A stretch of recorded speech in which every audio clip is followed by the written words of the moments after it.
Anime autopsy here, and I need you to understand something about the whole Luffy is Roger 2.0 inches conversation, because the way the community talks about this right now is actually embarrassing. We have taken one of the most important, most terrifying pieces of long-term storytelling in One Piece and flattened it into a reaction image. We have lost the plot on what Oda is doing. You know the drill. They both smile at death. They're both goofy captains. They both want freedom. Panel of Roger on the execution platform. Panel of Luffy at Loga Town. Maybe Whitebeard's Marineford speech slapped over a Gear 5 screenshot. And the caption is just, Oda is insane in all caps. And listen to me. This is not a sin. This is fine. This is normal fandom behavior. But it is also the equivalent of skimming the cover of the single biggest mystery in the series and then closing the book. Because here's the thing, Oda is not just making Luffy similar to Roger. He is not doing vague thematic echo. He is not doing cute visual rhyme. He is forcing Luffy to reenact Roger's entire life path, beat for beat, with a level of planned, intentional precision that stops being inspiring and starts feeling deterministic. The more you line their journeys up, the more it feels less inherited will and more inescapable script. And that's the part almost no one wants to stare at for more than 2 seconds. Every time you see those side-by-side smiles, you're looking at the shallowest category of parallel, the meme version. The surface gloss. The real problem is what happens when you stop at the meme and never ask, why are these panels so easy to line up? Why does Rayleigh hear Luffy talk at Sabaody and instantly hear Roger's voice? Why does Whitebeard die screaming that someone will carry Roger's will, while the camera is already cutting to the exact idiot who's been unknowingly walking Roger's route, island by island? And I say this with love. I say this as someone who has spent an embarrassing amount of adult life cross-referencing panels, SBS answers, and Oden's flashbacks, zooming in on speech bubbles at 2 a.m, trying to prove to myself that this wasn't just me being a pattern-seeking monkey who sees Jesus in toast. But the deeper you go, the harder it is to call this coincidence, or even just good foreshadowing. It starts to look planned at a structural level. By the time we actually see Roger reach the final island, laugh and name it Laugh Tale, Oda has already marched Luffy through Logtown's execution stand, through Sky Islands, through the Grand Line in the same rhythm, surrounded by the same kinds of witnesses reacting with the same stunned recognition. Every Luffy being Luffy moment is quietly Roger deja vu for the old generation. And we need to talk about what that actually means. Because if Luffy isn't just chasing Roger's dream but reenacting Roger's entire life, then the question stops being, will he surpass the Pirate King? And becomes, how far does this script go? Does it stop at the smile? Or does it end at the execution? Stay with me, because we're going to pull that thread until it snaps. So here's the terrifying version of that question. If the script doesn't stop at the smile, what if it doesn't stop anywhere?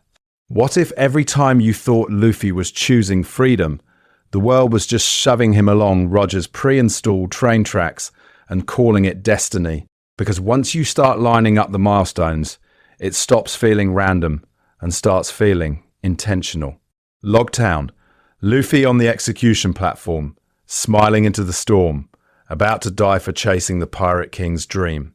That's not a cute reference. That's a one-to-one reenactment of Roger's last scene. Sky PA, a forgotten sky island, a golden bell that must be rung to fulfill an ancient promise.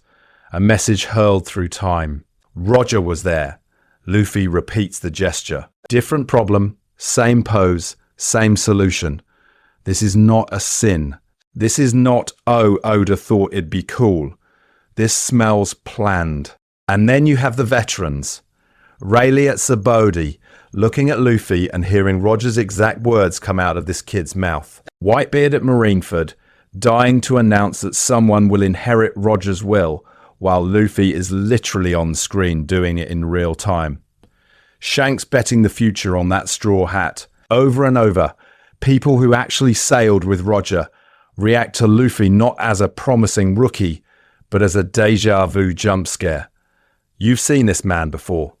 Here's the thing, Oda weaponizes repetition, execution platforms, sky islands, final islands, bells being rung. Secret history no one is supposed to know, casually tripped over by a rubber idiot who just wants meat. The same laugh at the end of the world. The same, I'm not doing this to be a hero attitude. If this were one or two parallels, we could all pat ourselves on the back as pattern-seeking monkeys seeing Jesus in toast. This is fine. This is normal. But it's not one or two. So in this video, we're not doing the 5-minute top 10 Luffy x Roger parallels slideshow. I need you to understand what you clicked on. We're going to do a forensic breakdown. 2+ hours. Arc by arc, flash by flashback, receipt by receipt. We're going to separate what was clearly pre-written from what was retrofitted and then carve out a third, very cursed category. The stuff Oda seeded so early and so hard that it feels he's been waiting decades just to watch the community collectively realize, oh, Luffy was never free. We need to categorize this. Which echoes are just thematic rhymes, which are clean foreshadowing payoffs, with interview evidence that they were planned, and which sit in that Oda-only category where the Straw Hat, Joy Boy, the Final Island, and the very word freedom stop being character traits and start being a role the story forces onto a body. By the end of this, you will not be able to watch Luffy smile, or yell about freedom, or step onto a new island without hearing Roger's laugh bleeding through the panel borders. And the worst part, that's exactly how the author wants you to feel when we finally reach the real ending. Because once we go arc by arc, once we actually trace the route from Logay Town's platform to Laugh-Tale's shore, there's one last question we have to ask.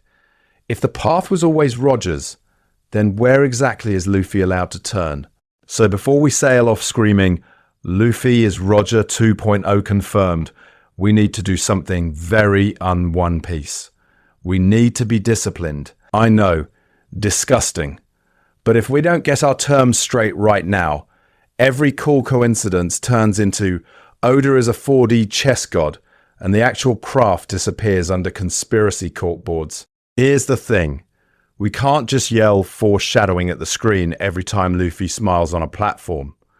To talk about Luffy and Roger seriously, we need a framework. We need to separate what was intentional from what was retroactive, from what was whatever eldritch process is going on in Oda's brain. If we don't, then either Oda planned everything from chapter 1, inch, or it's all coincidence becomes the only two brain cells the community uses.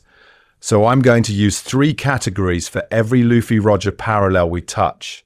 First category, deliberate foreshadowing.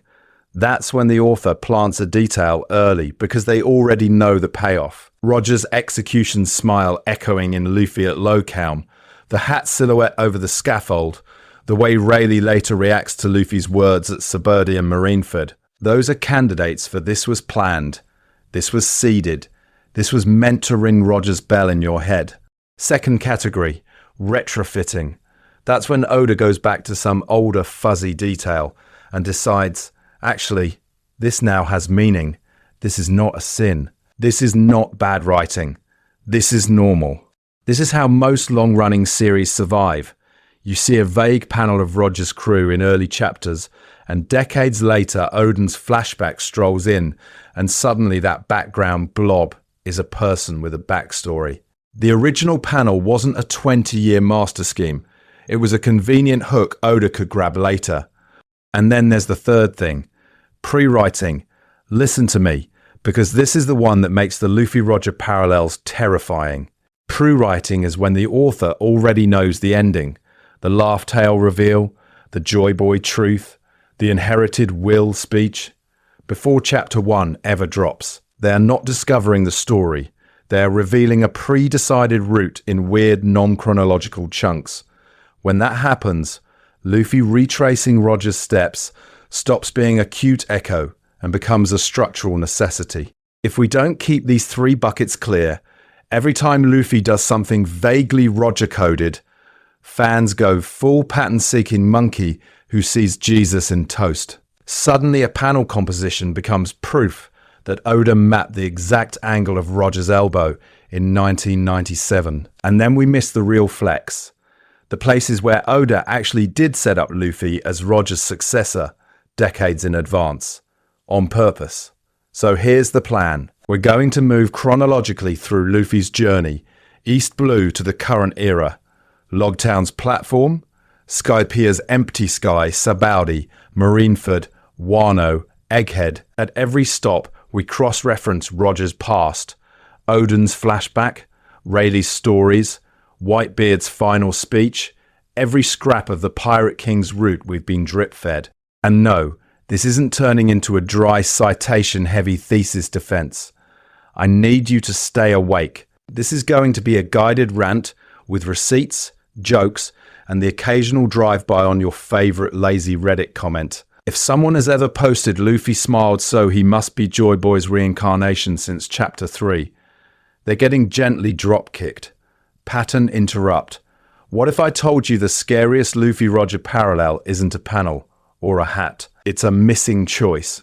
Because once we trace the route, the question becomes, where exactly does Oda give Luffy permission to walk off Roger's script? So to answer that missing choice question, we need to get really boring for a second. We need to do definitions, because unless you and I agree on what foreshadowing actually is, every Luffy-Roger parallel just turns into, wow, crazy coincidence, bro, versus Oda is a prophet. Foreshadowing, in the strict sense, is brutally unromantic. It's when an author intentionally plants a detail early because they already know the exact payoff they're aiming at later. Not a mood, not a vague theme, a specific scene, a specific reveal, already sitting in the notebook. You put Chekhov's gun on the mantle in chapter 3 because you have literally already written the chapter where that gun goes off. Generalization, then example, Luffy standing on the Loge Town execution platform, smiling into the lightning. If Oda already had Roger's execution scene and the smiling at death motif written out in his private documents, that's foreshadowing. The panel isn't a vibe, it's a scheduled echo. The setup is a receipt for a purchase the story has not reached yet. Which brings us to the second category. Retrofitting is when an author looks back at old material and decides later to assign it new meaning or hook it into a fresh idea. The prop was just junk in the background. 3 seasons in, the writer goes, wait, what if that's the murder weapon? This is not a sin. This is not bad writing. This is, in fact, how most long-running series survive their own popularity. You can feel retrofitting when a detail suddenly becomes way more important than it felt at the time. A throwaway gag about Kinemon and dragons getting reframed as deep Wano trauma, that has retrofit energy.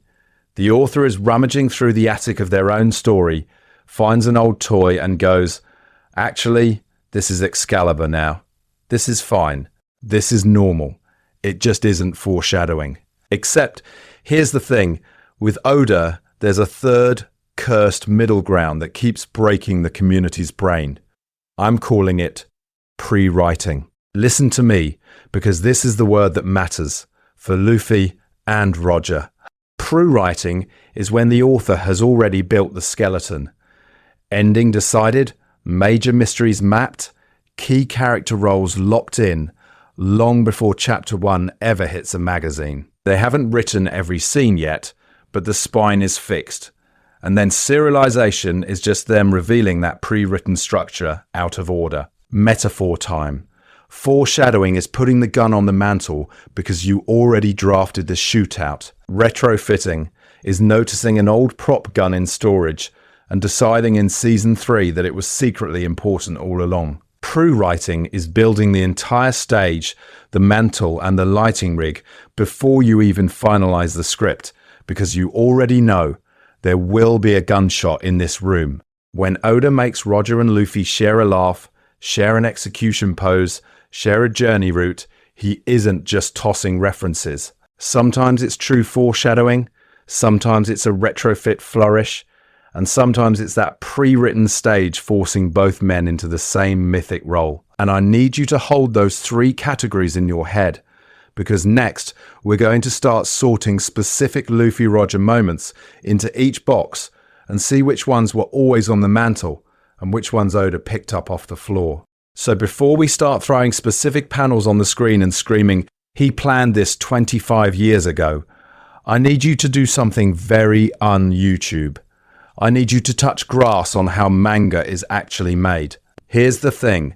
Weekly Realization is a meat grinder with speech bubbles. You are drawing 15 to 20 pages every single week on a ticking clock. You have an editor hovering over your shoulder, a magazine breathing down your neck about reader surveys, and an entire staff whose rent depends on you not missing deadlines. You're doing storyboards, pencils, inks, corrections, meetings, all on a schedule that would kill most office workers in 2 months. Oda has documented health scares, hospital trips, 4 hours of sleep. That's the environment we're talking about. Now take that reality and then say, with a straight face, yeah, he perfectly meticulously planned every single Luffy Roger parallel in 1997 and never changed his mind once. Do you hear how insane that sounds when you say it out loud? This is not a Pixar movie with a 5-year pre-production pipeline. This is a man sprinting a marathon while juggling chainsaws made of editors and Shonen Jump questionnaires. In that world, absolutely perfect 20-year planning is a fairy tale. Arcs get stretched because the popularity poll spikes. Arcs get compressed because the magazine wants a new hook. Characters who were supposed to be one-offs suddenly become important because fans latch onto them. Thriller bark balloons, Wano mutates, Marineford becomes an event horizon. Ideas evolve midstream. That's not failure. This is normal. So what happens? The author starts retrofitting. They go back to earlier material in their head and ask, what can I steal from myself to make this new direction feel intentional? A throwaway gag about Kinemon and a dragon becomes a traumatic Wano flashback. A vague mantra system in Skypiea gets reinterpreted as formal haki. A random sun motif turns into the visual language of Nika. This is not a sin. This is survival-level storytelling in a live-fire environment. Now imagine trying to pre-plan not just a few payoffs, but every single Luffy Roger echo from Chapter 1. Every shared pose, every mirrored line, every island on the route, all locked in stone before Romance Dawn even hit the magazine. If Oda had genuinely tried to hold that entire 25-year spiderweb in his head, he would have had a complete psychological breakdown somewhere around Alabasta, and we'd be reading a very heartfelt hiatus notice instead of Gear 5. Listen to me. Saying some of this is retrofit does not make the parallels cheap. It makes the real, intentional ones scarier. It means we have to be precise. We need to separate the places where Oda cleverly reuses an old panel from the places where Luffy was welded onto Roger's track from day one. Because once you filter out the noise, what's left in that intentional category is uncomfortable. And that's where we're going next. The concrete Luffy Roger moments, where the only reasonable explanation is, yeah, he knew. So here's where we stop hand-waving and actually sharpen the knife. We just said we're only interested in the yeah, he knew moments. That means we need a strict, boring, lawyer-approved definition of foreshadowing before we start screaming about destiny and pirate kings. Foreshadowing, in the classical sense, is not this panel kind of reminds me of that other panel. Foreshadowing is when an author intentionally plants information early because they already know the payoff in detail. Not this will matter someday, not I'll figure this out later. The payoff exists. The author could spoil you on it on day one. That's the bar. So, simple narrative example. Chapter 1. A character tosses off an anxious line. Honestly, drowning is the worst way to go. It's not highlighted, it's not neon. It's just a tiny shard of characterization. Chapter 200. That same character dies in a meticulously constructed scene where they choose to drown to save someone else. And then, in an interview, the author says, yeah, I decided their death and the drowning motif before I wrote Chapter 1. That line was me setting it up. That is foreshadowing. The intent is provable. The setup was anchored to a specific planned outcome. Now compare that to what our community does on Tuesdays. A random fish in the background of Chapter 3 happens to be facing east. 200 chapters later, a Sea King appears in the east. Suddenly there's a Twitter thread with 40k likes about how the fish was a genius hint. No interview, no structural reason, just us, pattern-seeking monkeys seeing Jesus in toast and calling it literature. This is not a sin. This is fine. This is normal fan behavior. It is just not foreshadowing. Here's the thing.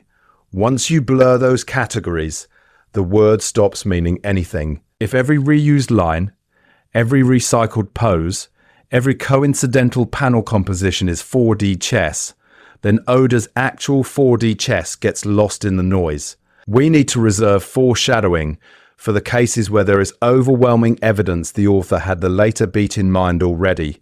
Interview confirmation, rigid early structure, or precision so absurd it can't be an accident. So when we talk about Luffy and Roger, I need you to keep that standard in your head. We're not going to call every shared grin or vague, "he reminds me of someone," a galaxy brain plan. We're going to look for moments where Oda's comments, the spine of the journey, or the sheer one-to-one detail make it almost impossible that he wasn't echoing Roger on purpose. And once you apply that filter, some of the Luffy-Roger parallels stop being cute homage and start feeling engineered. Loguetown, the execution platform. The way the Pirate King role is framed as a relay baton instead of a trophy. Those are the ones that start to smell like our drowning example, not our Jesus in toast fish.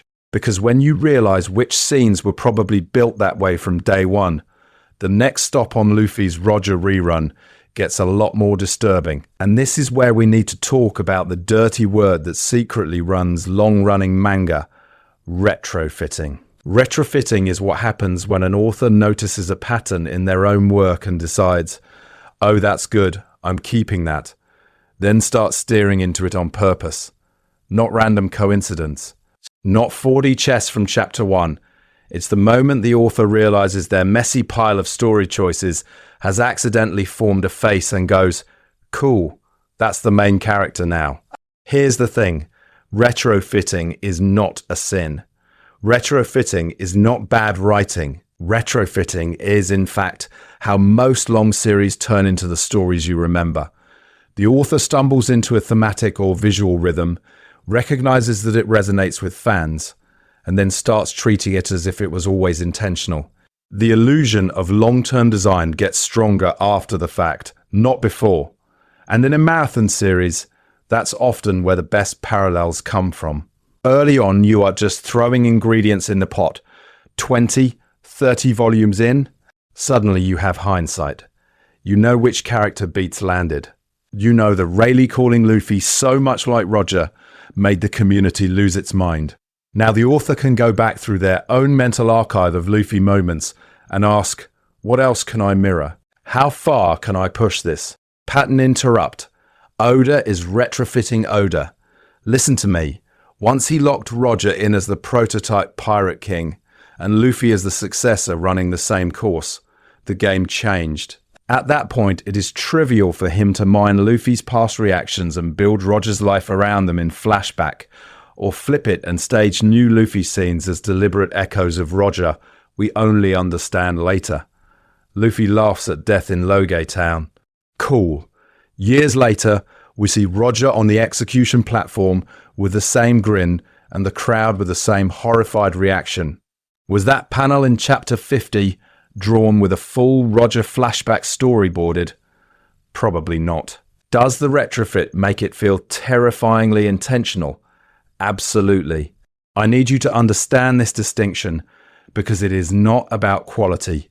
This category is about process, not about dunking on Oda. A retrofitted Luffy-Roger parallel can still be emotionally devastating and thematically precise. Whitebeard's final speech about the man who will carry centuries of history on his back lands whether Oda wrote that line on day one or on the train to work. The payoff is the same. You feel the weight of the torch being passed. And once Marineford hits, those hyper-specific panel echoes stop feeling optional. The inherited will speeches. The way veterans freeze when Luffy shouts something Roger would have said. The same script new actor staging in Oden's flashback, where Roger reaches Laugh Tale and just laughs his lungs out. Then years later, Luffy hears that story and explodes with the same stupid laugh and the same vow. That is Oda testing how precisely he can make you experience déjà vu. This is normal. This is fine. The scary part is not that he's retrofitting. The scary part is how far he's willing to go with it. Because once you accept that, you can start tracking the moments where he stops hinting and starts outright copy-pasting Roger's life onto Luffy's body. So here's where I need you to throw out the neat little English class diagram of setup payoff and stare at the weirder monster hiding underneath. Because when we talk about Luffy and Roger, we're not just dealing with foreshadowing or retrofitting anymore. We're dealing with something I'm going to keep calling pre-writing, even though every creative writing professor on Earth would probably throw a stapler at me for it. Pre-writing is not a formal academic term. This is not in your MLA handbook. This is me, a pattern-seeking monkey who sees Jesus in toast panels, desperately needing a label for what Oda seems to be doing. He isn't just planting random hints and hoping future him can improvise. He's deciding the myth first. He's deciding the role first. Then he spends 25 years slowly revealing which poor idiot is going to be forced into it. Here's the thing.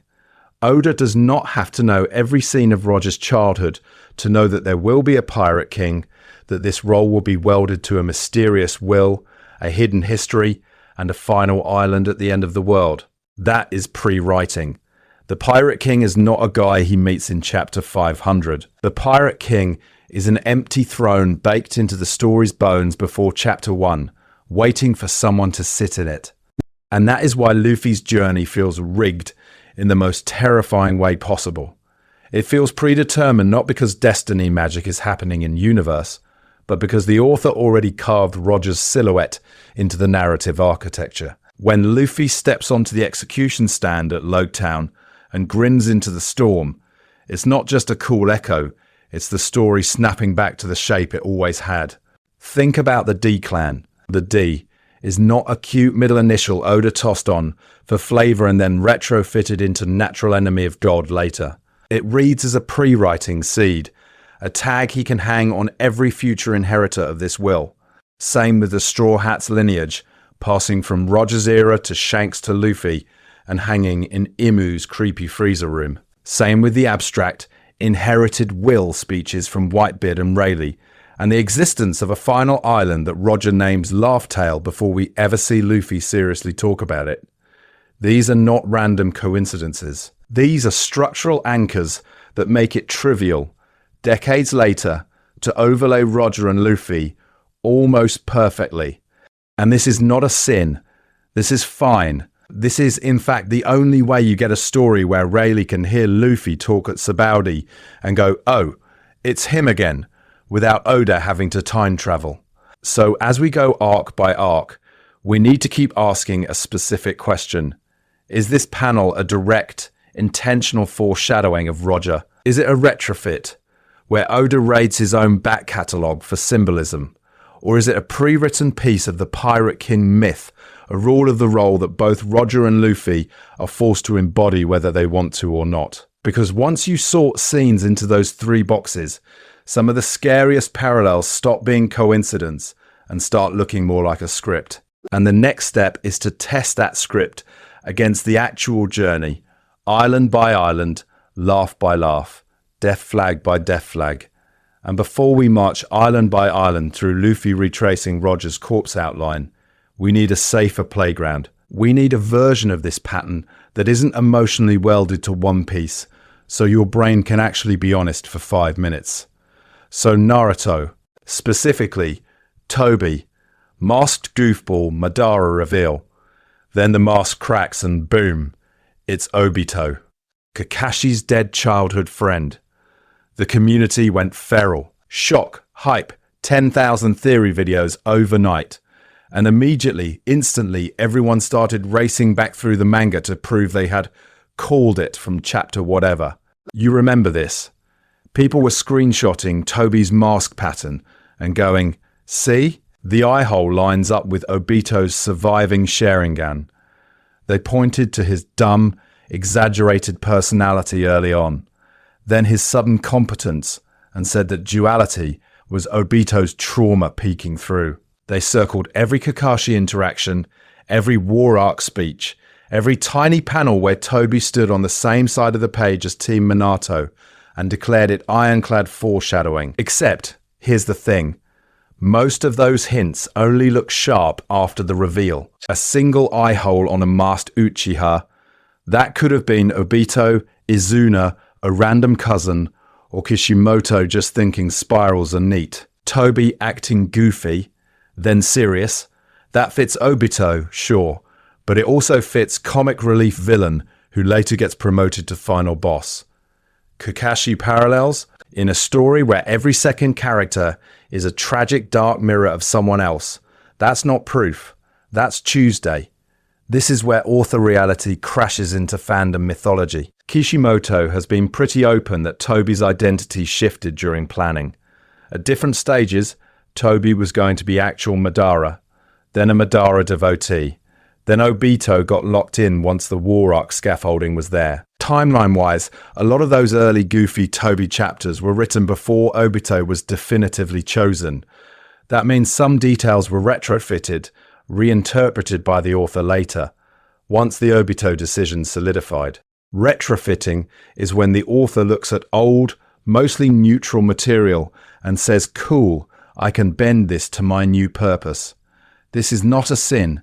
This is not bad writing. This is, in fact, how most long serials survive. But the community response? We went full pattern-seeking monkey who sees Jesus in toast and then insists the baker was a prophet.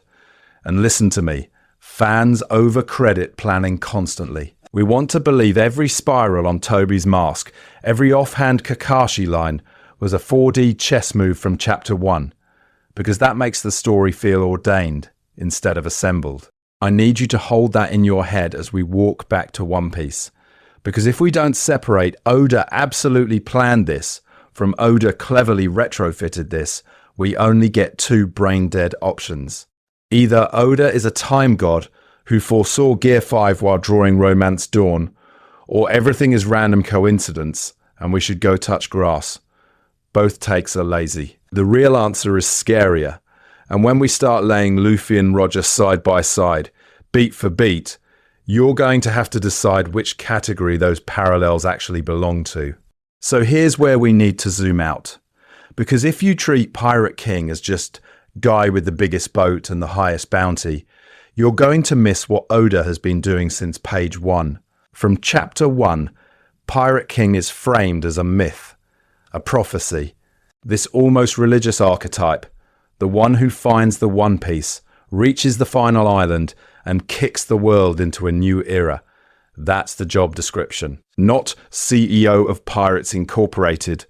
The story literally opens on Roger's execution speech, detonating the Great Pirate Era.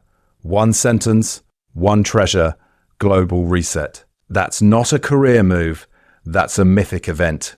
And notice how Oda builds that role before he even shows you the man.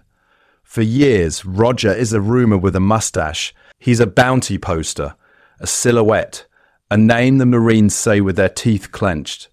The community inside the story constructs the Pirate King through second-hand storytelling, execution flashbacks, bar gossip, pirate bragging, Marine propaganda. By the time we actually see Roger's face in Odin's flashback, the role has already eaten the person. Roger is almost an afterthought to his own title. Here's the thing. That same machinery gets pointed at Luffy on page 1. Luffy doesn't say I want to be the strongest or I want to rule the seas. He says I'm going to be king of the pirates, and the way he explains it to Kobe is crucial. For him, Pirate King means the freest man on the sea. Not the most dominant, the most free. That's a completely different category of ambition. Fast forward decades in publication, and Rayleigh and Whitebeard are standing there going, "Oh, that's Roger's will." Whitebeard's final speech at Marineford literally frames the next Pirate King as the one who will carry Roger's inherited will and turn the world upside down. Luffy's childish, stubborn definition of the role is retroactively confirmed as the correct one. That's not coincidence. That's intentional framing. Pattern interrupt. What if the really scary character here isn't Luffy or Roger? It's the world itself. Because the more you pay attention, the more it feels planned. The Grand Line is a funnel. The Four Blues reverse mountain. The Calm Belt. The log pose system. All of it channels traffic into a single, curated death gauntlet. Then you layer on the poneglyph network, the Void Sentry, the fact that you physically cannot reach the final island without decoding a secret archaeological language and following a breadcrumb trail of indestructible history stones. This isn't open-world exploration. This is an exam with one correct answer and one eventual test taker. I need you to see how terrifying that is. Oda didn't just parallel two guys for fun. He built a cosmic job listing called Pirate King, wired the entire planet's geography and history to produce exactly one candidate, and then shoved Roger and Luffy into the same cage. So of course their lives rhyme. Of course Lobtown echoes the execution platform. Of course veterans see Luffy and say, "You're just like him." And we're not done, because once that cage exists, every major journey beat on Luffy's route starts snapping into place against Roger's path, one for one. And here's where we need to talk about the phrase that turns all of this from cute echo into textual nightmare. Inherited will. Because if you don't get what Oda means by that, you're going to keep filing these Roger-Luffy rhymes under the wrong category of foreshadowing. Inherited will in One Piece is not a hallmark slogan. It's a system. Dreams, ambitions, unfinished jobs the world refused to let happen, they don't vanish when the person dies. They migrate, especially around that D initial, especially in pirate bloodlines. The story keeps hammering this. People die, but their will does not. The fire gets passed forward until someone actually finishes the job. Now, listen to me, because Oda doesn't leave this as subtext. Rayleigh spells it out at Sabaody. Luffy stands there, declares he'll be Pirate King, talks about freedom on the seas, and this man who literally scrubbed decks on Roger's ship just stops. He doesn't go, "Ha, you remind me of the captain." He's stunned. He hears the same words, the same attitude, the same refusal to compromise. The reaction shot is not nostalgia. It's shock. Whitebeard at Marineford takes that same idea and puts it on a billboard. In his final speech, bleeding out on the world's biggest stage, he screams that Roger's will hasn't ended, that someone carrying the will of D will come, that someone will challenge the world and find the One Piece. That's not a vague prophecy. That's an author tagging a specific character without naming him yet. The community treats that as vibes. It's not vibes. It's a direct handoff. Garp is the comedic version of the same problem. Every time Luffy does something insane and Roger-coded, Garp doesn't just facepalm as a goofy grandpa. He clenches his jaw. He punches him extra hard. He's watching the exact same storm he tried to stop with Roger reappear in his grandson, and he hates that he recognizes it. That's inherited will rendered as emotional damage. And then Shanks. Shanks bets his arm, his hat, his entire future on this kid specifically. When he hears about Luffy's early exploits, he doesn't say, "Oh, another promising rookie." He laughs in that very specific "Roger just said something insane again" way and tells Rayleigh, essentially, "I found the one." That is a veteran confirming that the torch has already moved. Here's the thing. Oda keeps framing Luffy's big declarations over panels that visually drag you back to Roger's era. Luffy on the execution platform in Loge Town, grinning in the storm. You get Roger's silhouette. Luffy yelling about freedom at Sabaody. Cut to Rayleigh's memories. Oden's flashback shows Roger laughing at Laughtail.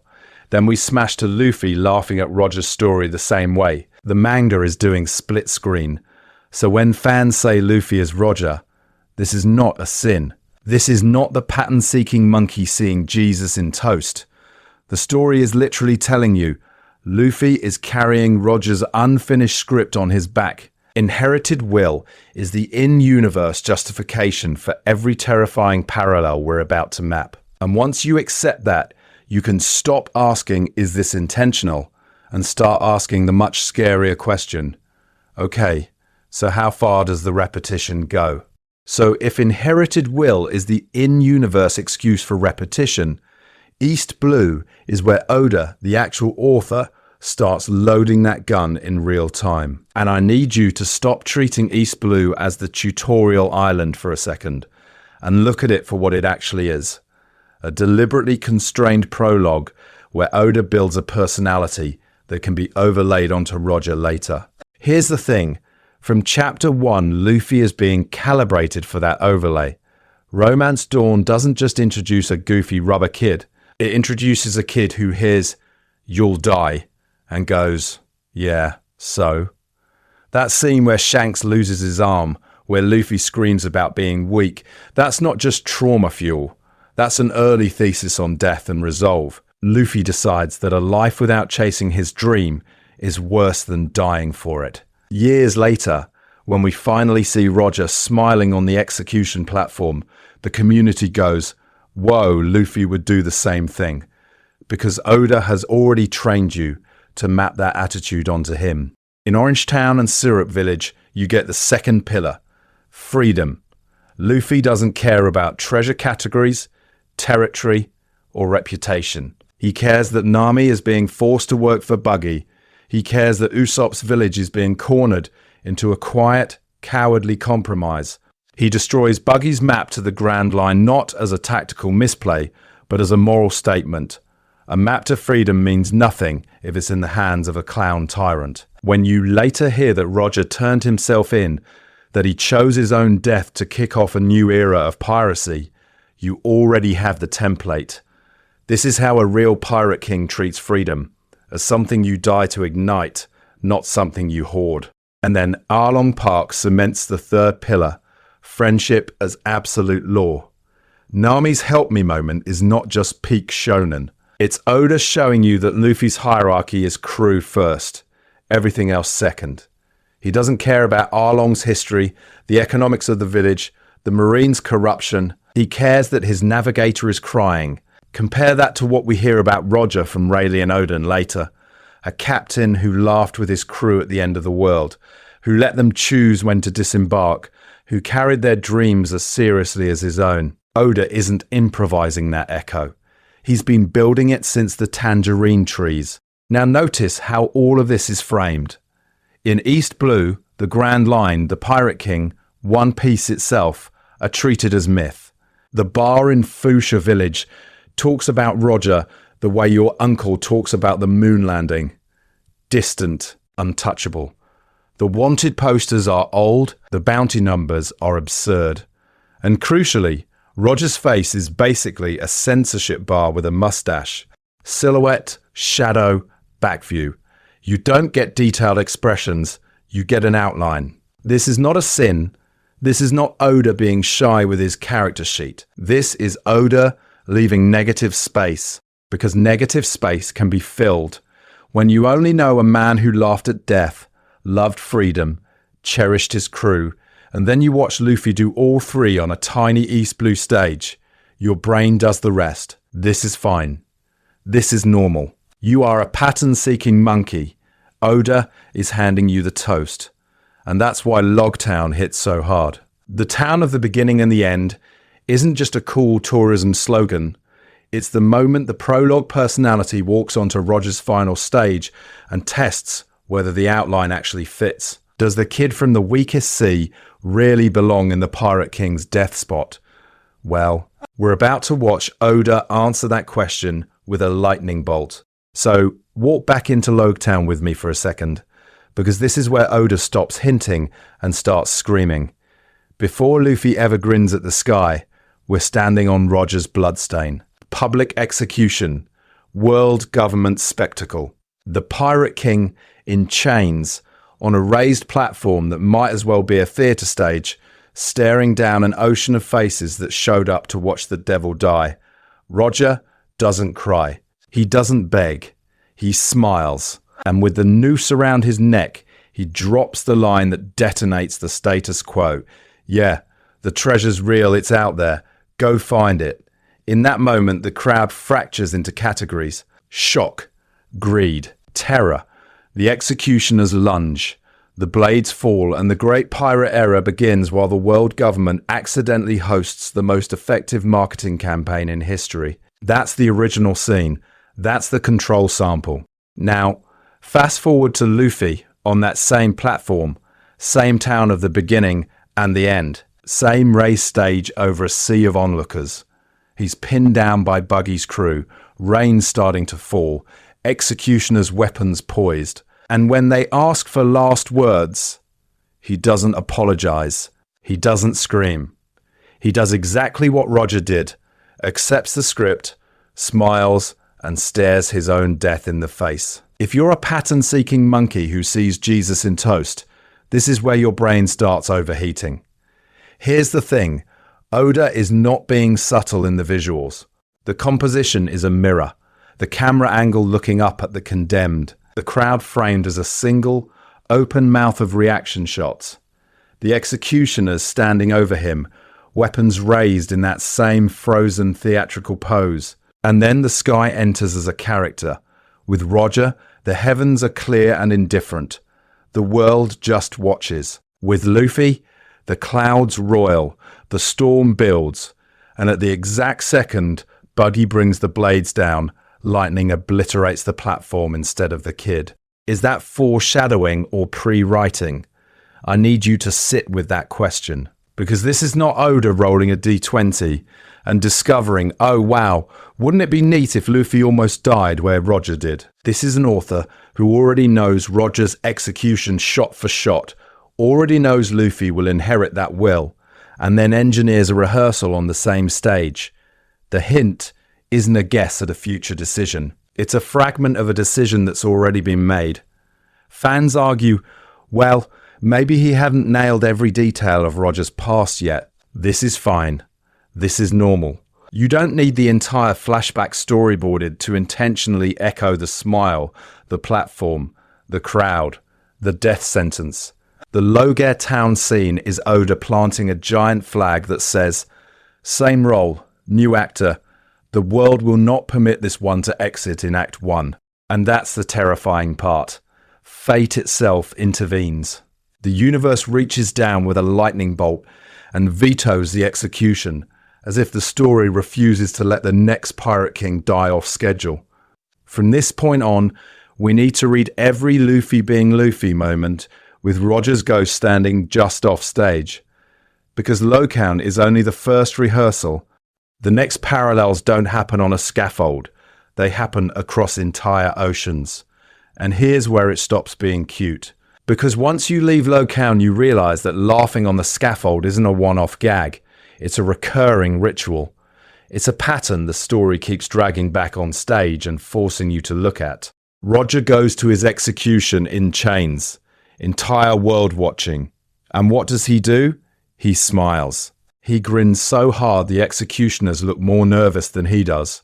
He dies not begging, not bargaining, but throwing gasoline on the pirate era with his last words. That's the original template. Now run Luffy through the copy machine. Locan, head on the block, Buggy's sword raised, storm coming in. Luffy doesn't cry. He doesn't even flinch. He smiles and thanks his crew for everything. Impel down, poison to hell, body shutting down. Still grinning as he throws himself deeper into the prison instead of crawling towards safety. Marineford, crushed under grief and trauma, and the moment he snaps back, it's with that same wild, teeth-bare grin as he charges the three admirals. Again and again on Sabaody, on Onigashima, whenever annihilation is on the table, that same expression surfaces, and the story notices. This isn't just fans being the pattern-seeking monkey who sees Jesus in toast. Characters in universe keep going. Why are the ones with D in their names smiling at the end? Corazon spells it out. Law repeats it. Sengoku treats the D as a natural disaster category. The author is waving a neon sign saying, "This is a thing. This is intentional." Here's the thing. That grin is not just a personality quirk. It's a thesis statement. It's a refusal to acknowledge the world government's monopoly on fear. Roger's smile turns his execution into a launch event for a new age. Luffy's smile at Logtown turns his almost execution into a dress rehearsal for that same role. Both of them are staring down fate as defined by the regime and saying, "No, my story doesn't end on your schedule." So, is this foreshadowing or pre-writing? I need you to sit with that question, because if Oda always knew the will of D was about people who laugh at the moment of death, then Roger's execution isn't a cool scene he later repurposed. It's a design document.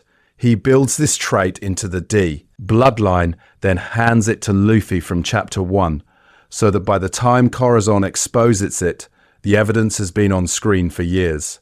This is not a sin. This is not some cheap retrofit.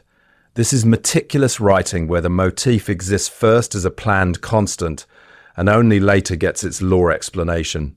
And once you see that, Luffy's smile stops being Luffy. It becomes terrifying, because every time he laughs in the face of annihilation, he's unconsciously reenacting Roger's final act, rehearsing his own execution pose in advance. The community keeps saying, Luffy isn't Roger. Sure, but the story keeps putting the same grin on both their faces at the edge of death, which means the real question isn't whether Luffy will die, it's what kind of world you have to build so that grin never appears on a scaffold again. So if the question is, what kind of world do you have to build so that grin never appears on a scaffold again? Then the Grand Line is Oda's answer. It's not just a dangerous ocean. It's a ritual track, a conveyor belt for pirate kings. From the moment Crocus pulls down the projector screen and explains the route, the story frames the Grand Line as a singular path. You don't just wander in from the side. You climb a suicidal mountain where 4 seas collide, get shot into the sky by a current that should pulp your ship, and if you survive that baptism, congratulations, you've entered the same one-way corridor Roger did. Reverse Mountain is not geography. Reverse Mountain is a gate, and Oda is very clear that everyone who matters goes through that gate. Roger did. Luffy does. There's one entrance, one exit, and a magnetic spine running through the middle in the form of log poses. Here's the thing. Once you introduce a system where the ocean itself forces you down a predetermined spine of islands, you've quietly handed yourself a structural cheat code. You can always come back later and say, oh yeah, Roger took this road too. Now the Crocus piece is where this stops being abstract and gets uncomfortable. Because Oda doesn't just tell you Roger passed here, he parks Roger's doctor at the literal doorway and has him look at Luffy's crew with this exhausted fond recognition. This is not a sin. This is not subtle. The man hears, I'm going to be king of the pirates, watches these idiots launch their ship into a murder whale, and you can almost see the thought bubble, oh, it's happening again. Crocus is a living log pose pointing backward. He's the author's way of saying, I need you to understand you are not watching a random kid, you are watching a rerun. And because he's tied to Laboon, who's tied to Brook, who's tied to a promise from 50 years ago, Oda can later fold that entire emotional circuit into the idea that Roger and Luffy have literally touched the same hearts, not just the same islands. So did Oda have every single island on Roger's itinerary pinned to a corkboard from day one. Probably not in microscopic detail, but he absolutely pre-wrote the category. One legendary sea, one mandatory gate, one magnetic route. Once that skeleton exists, he can retroactively drape Roger's voyage over the same bones.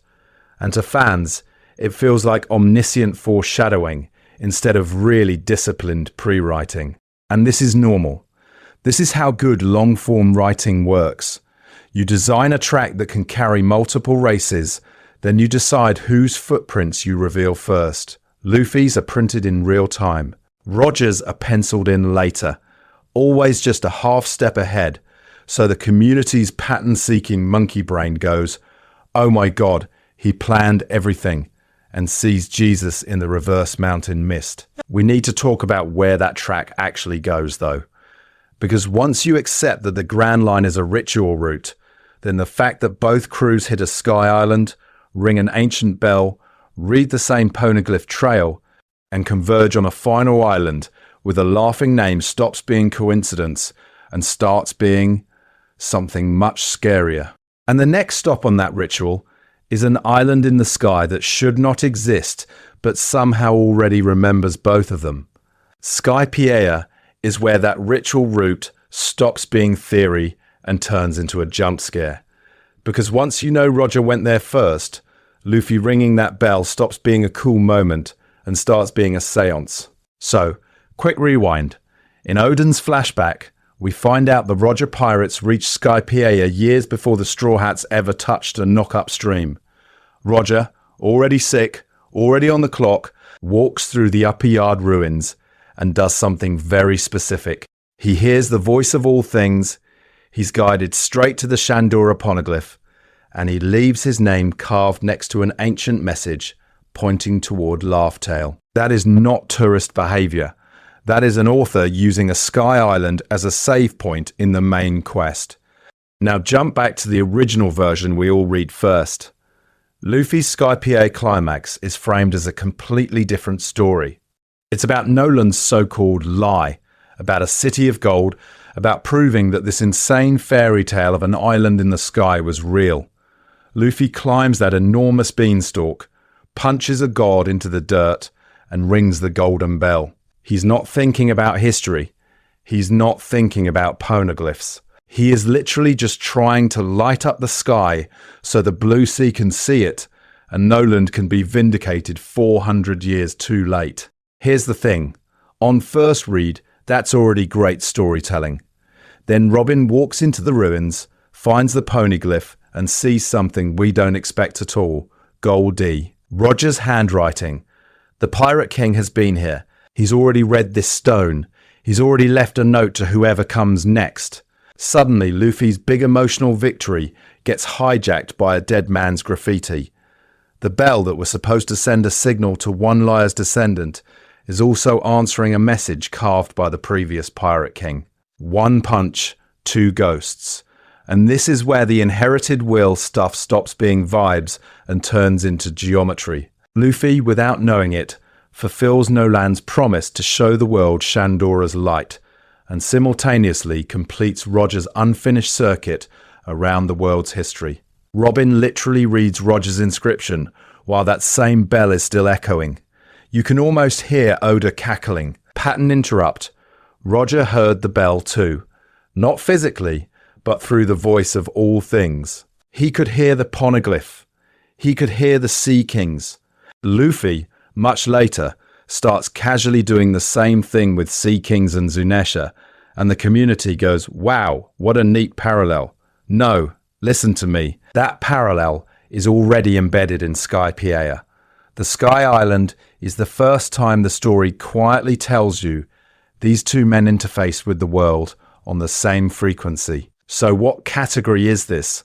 Foreshadowing? Retrofitting? I need you to be precise here. Skypiea was clearly planned to matter to the Void Century, to the Bell, to the Trail of Poneglyphs, long before Oden's flashback existed. That's pre-writing. The author knew the endgame. A ritual route, a final island, a Pirate King successor. Then, years later, he retrofits Roger directly into the same bell, the same stone, the same sky. This is not a sin.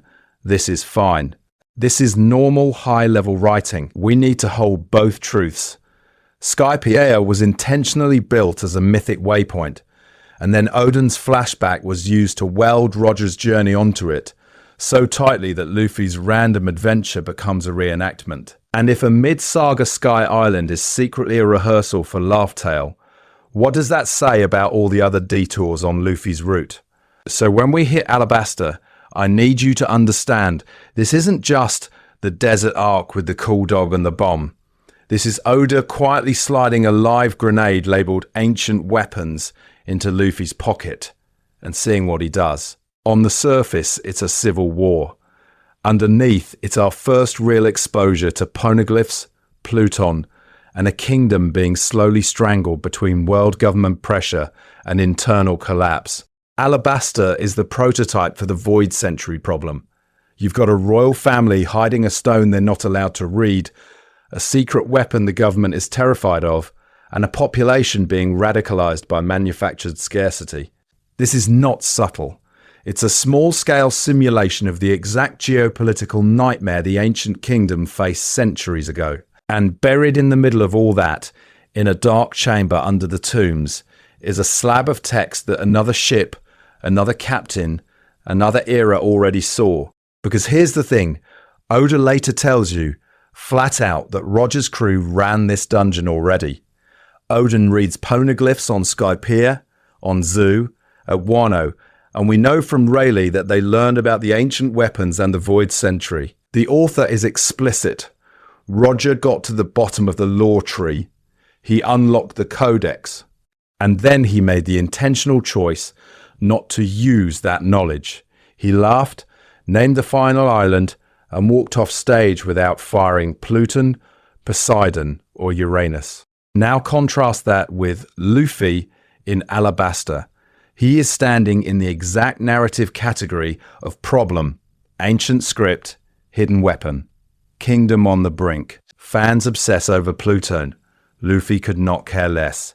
He doesn't ask what Pluton is. He doesn't try to claim it. He punches Crocodile, screams at Vivi to keep living her dream, and leaves the stone to Robin. Same world-shaking information, totally different axis of concern. Roger refuses to act on the weapons. Luffy refuses to even center them. Both are a warped form of respect for freedom, but pointed in different directions. And Robin is the bridge that makes the parallel unavoidable. She is literally reading the same language Roger accessed, chasing the same history, and yet when given the choice, she does not go full historian route. She follows Luffy. She abandons the pure pursuit of knowledge in favor of this idiot who breaks government symbols for his friends. That is the story itself picking a protagonist. The lore belongs to Roger's generation. The future gets handed to the guy who doesn't weaponize it. Listen to me. Alabasta is a test run.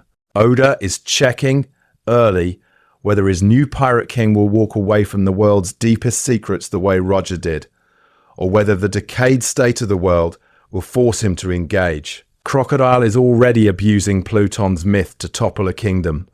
The world government is already erasing scholars. The rot has spread. So when Luffy shrugs off Pluton now, the tension is baked in. How long can he keep ignoring the gun on the mantle when everyone else is fighting over the trigger?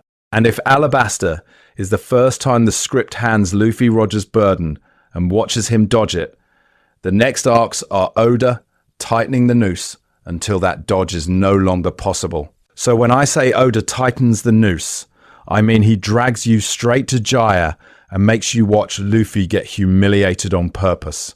Not by a Yonko, not by the government, by Bellamy, by a discount hyena cosplaying realistic pirate. And Luffy just takes it. You remember that bar, Luffy and Zoro sitting there, dead calm, while Bellamy's crew throws drinks, throws punches, throws furniture. Any other shonen protagonist swings back. Any other author gives you the cathartic bar brawl. Oda doesn't. He has Luffy eat every hit, Zoro stand up once, check the captain's intent, and sit back down. That's not cowardice. That is pride with a very specific rule set. I don't fight over your definition of treasure. Here's the thing. That scene is not standalone character writing. It is a reenactment. Jaya is the world doing to Luffy what it already did to Roger. Roger spends his whole career talking about the final island, about a treasure that proves the world is upside down, And what's the official response? He's a lunatic, a dying man babbling nonsense to fire up one last generation of idiots. The government censors his name. The respectable pirates call his dream a fairy tale. Same script, different era. And how does Roger respond to that ridicule in Oden's flashback? He laughs. This man reaches the end of the world, uncovers a genocidal cover-up, realizes he is 20 years too early to fix it, and what does he do? He throws his head back and names the island Laugh Tale. That's not denial. That's weaponized stubbornness.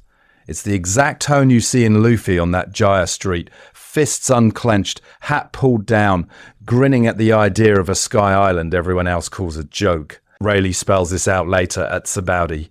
He hears Luffy talk about becoming Pirate King, hears that same refusal to bend the dream into something socially acceptable, and he's shaken. The old crew doesn't see a promising rookie.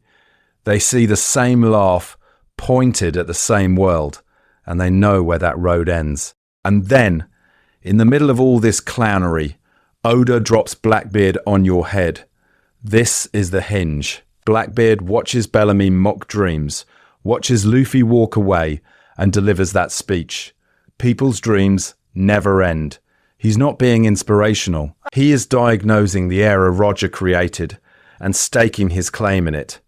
He recognizes that Luffy is cut from the same cloth as Roger, and he's telling you, the community, I'm in this category too, but my version of the dream is going to be a problem. Listen to me. Jaya is Oda grabbing you by the collar and saying, the world that laughed at Roger is now laughing at Luffy, and that laughter is the starter pistol. This is not a sin. This is not random echoing. This is intentional, pre-written foreshadowing of an era-ending upheaval. The bar, the beating, the Sky Island joke, Blackbeard on the pier. It's the author replaying a known history in real time. And if Jaya is the rehearsal of Roger's ridicule, what happens the first time the world realizes this kid isn't a joke at all? And the answer is Water 7 and Eni's lobby. That's the moment the world stops laughing and starts panicking, because the era Roger built finally cashes its check. Here's the thing. CP9 is not random cool ninja cops. CP9 is the institutional hangover from one execution in Logtown. Roger dies, the great pirate era explodes, and the world government suddenly realizes, oh, we're not in control at all. So they overcorrect. They build secret police inside their already secret police, weaponize shipwrights, and turn a city of craftsmen into a glorified military contractor. Luffy punching Lucci is not just hero versus villain. It's a second-generation clash with the paranoia spawned by Roger's last words. I need you to notice how absurd that is. An entire covert agency exists because one man smiled on the scaffold and told the world to go treasure hunting. That's pre-writing at the institutional level. The author doesn't just say, Roger inspired pirates. He says Roger traumatized the government so hard, they invented a whole new category of violence. CP9 is the gun on the mantle that only fires when Luffy walks into Water 7. And then Luffy does something Roger never actually did on panel. He literally declares war on the world government. That flag burning on Eni's lobby, that is not a metaphor. That is a dude with a slingshot committing an act of war against a global superpower so Usopp can scream the thesis statement. Roger's challenge was indirect, almost elegant. Find the One Piece, trigger a gold rush, let the system rot from the outside. Luffy just points at the symbol of that system and says, no. Roger opened the age. Luffy opens hostilities. Pattern interrupt. Remember O'Hara. Because the Buster call on Eni's lobby is not just a cool set piece. It's a rerun. The first time, O'Hara gets erased for poking at Void Century secrets Roger's crew had already brushed against. The second time, that same Doomsday button is pointed at the boy who accidentally adopted the last survivor of that massacre. This is not a sin. This is not coincidence. This is intentional mirroring of a government that only knows one solution: burn the evidence. So we need to reframe Luffy here. Roger skimmed the surface of those institutions, saw the poneglyphs, laughed at the final island, sailed away. Luffy is the one who walks through the front door of their courthouse, steals their archaeologist, and survives their ultimate sanction. He's not just inheriting Roger's will, he's cashing Roger's unresolved conflict with the actual machinery of history suppression. And this is where the pre-writing argument gets terrifying. Oda builds the government versus history fault line early, O'Hara, Buster Cool, poneglyphs, CP9. Then he retrofits nothing. He just drops Roger's crew into that same fault line in Oden's flashback and drops Luffy on top of it in Water 7. The result is that Luffy doesn't feel derivative. He feels inevitable, the second swing of the same hammer. Which raises a worse question. If Water 7 is the rehearsal for confronting the world government's secrecy, what happens when Luffy finally reaches the place that secrecy was built to hide? And Oda answers that question immediately by ripping the crew apart. Sabaody is where the second swing of the hammer stops being a theory and turns into an eyewitness report. Luffy crashes into the archipelago the same way he crashes into every island. Zero plan, maximum chaos, punching a Tenryubito on live TV because slavery is where even his brain draws the line. That one decision pulls the entire weight of the world government down on him.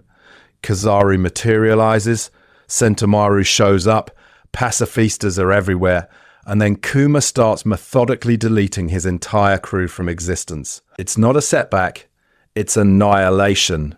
And in the middle of that disaster, Oda quietly walks in a man who sailed with the previous storm. Here's the thing, Silver's Rayleigh is not a historian. He's not Garp telling war stories over sake. He is the living hard drive of Roger's era, sitting in a bar casually coating ships, and then this rubber idiot shows up and starts saying Roger things at him. You see it in his face when Luffy refuses to hear about the One Piece or the final island. Rayleigh offers the cheat sheet. Luffy says, I don't want to know. I want to enjoy the adventure. And Rayleigh freezes. He literally laughs and goes, You really are astonishing. Then he spells it out for you so you can't pattern-seeking monkey your way into calling this coincidence. He says that Roger said the exact same sort of thing. Same attitude. Same refusal to have the answers handed to him. Rayleigh is not vaguely going, Oh, you remind me of someone. He is drawing a hard line. This is the same category of human being. Listen to me. That is Oda dropping the pretense. Up to Loggertown and Jaya, you could argue we were just seeing thematic echo. Oh, pirates laugh at death. That's a trope. This is fine. At Sabaody, a man who stood on the Oro Jackson is staring at Luffy and telling you, in universe, that this kid feels like the storm he already survived once. The distance between eras collapses because the author physically puts them in conversation. And notice how intentional the framing is. Sabaody is the first real Grand Line failure for Luffy.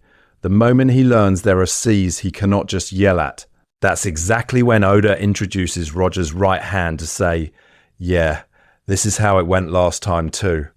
We need to stop pretending that's accidental. This is not a sin. This is not bad writing. This is the opposite. This is pre-writing doing a jump scare.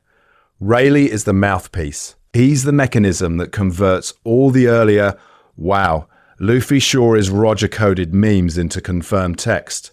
When he compares their attitudes toward the One Piece, he's telling you that Luffy isn't just vaguely inspired by Roger's legend.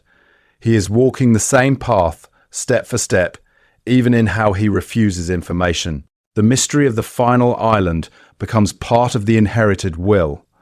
And once you accept that, I need you to ask a worse question. If the first mate is this sure the storm has returned, what happens when the people who actually killed Roger realize it too? And Marineford is your answer. Because once the people who killed Roger realize the storm is back, they don't just panic privately. They build a killing field around it. Marineford is not a rescue operation. It's a controlled detonation. You have the entire world government, 3 admirals, the Shichibukai, the execution of the Pirate King's son, and in the middle of that apocalypse, A rubber idiot who has no business being there, sprinting straight at the gallows. Luffy charging through Marineford is not just heroic, it's structurally familiar.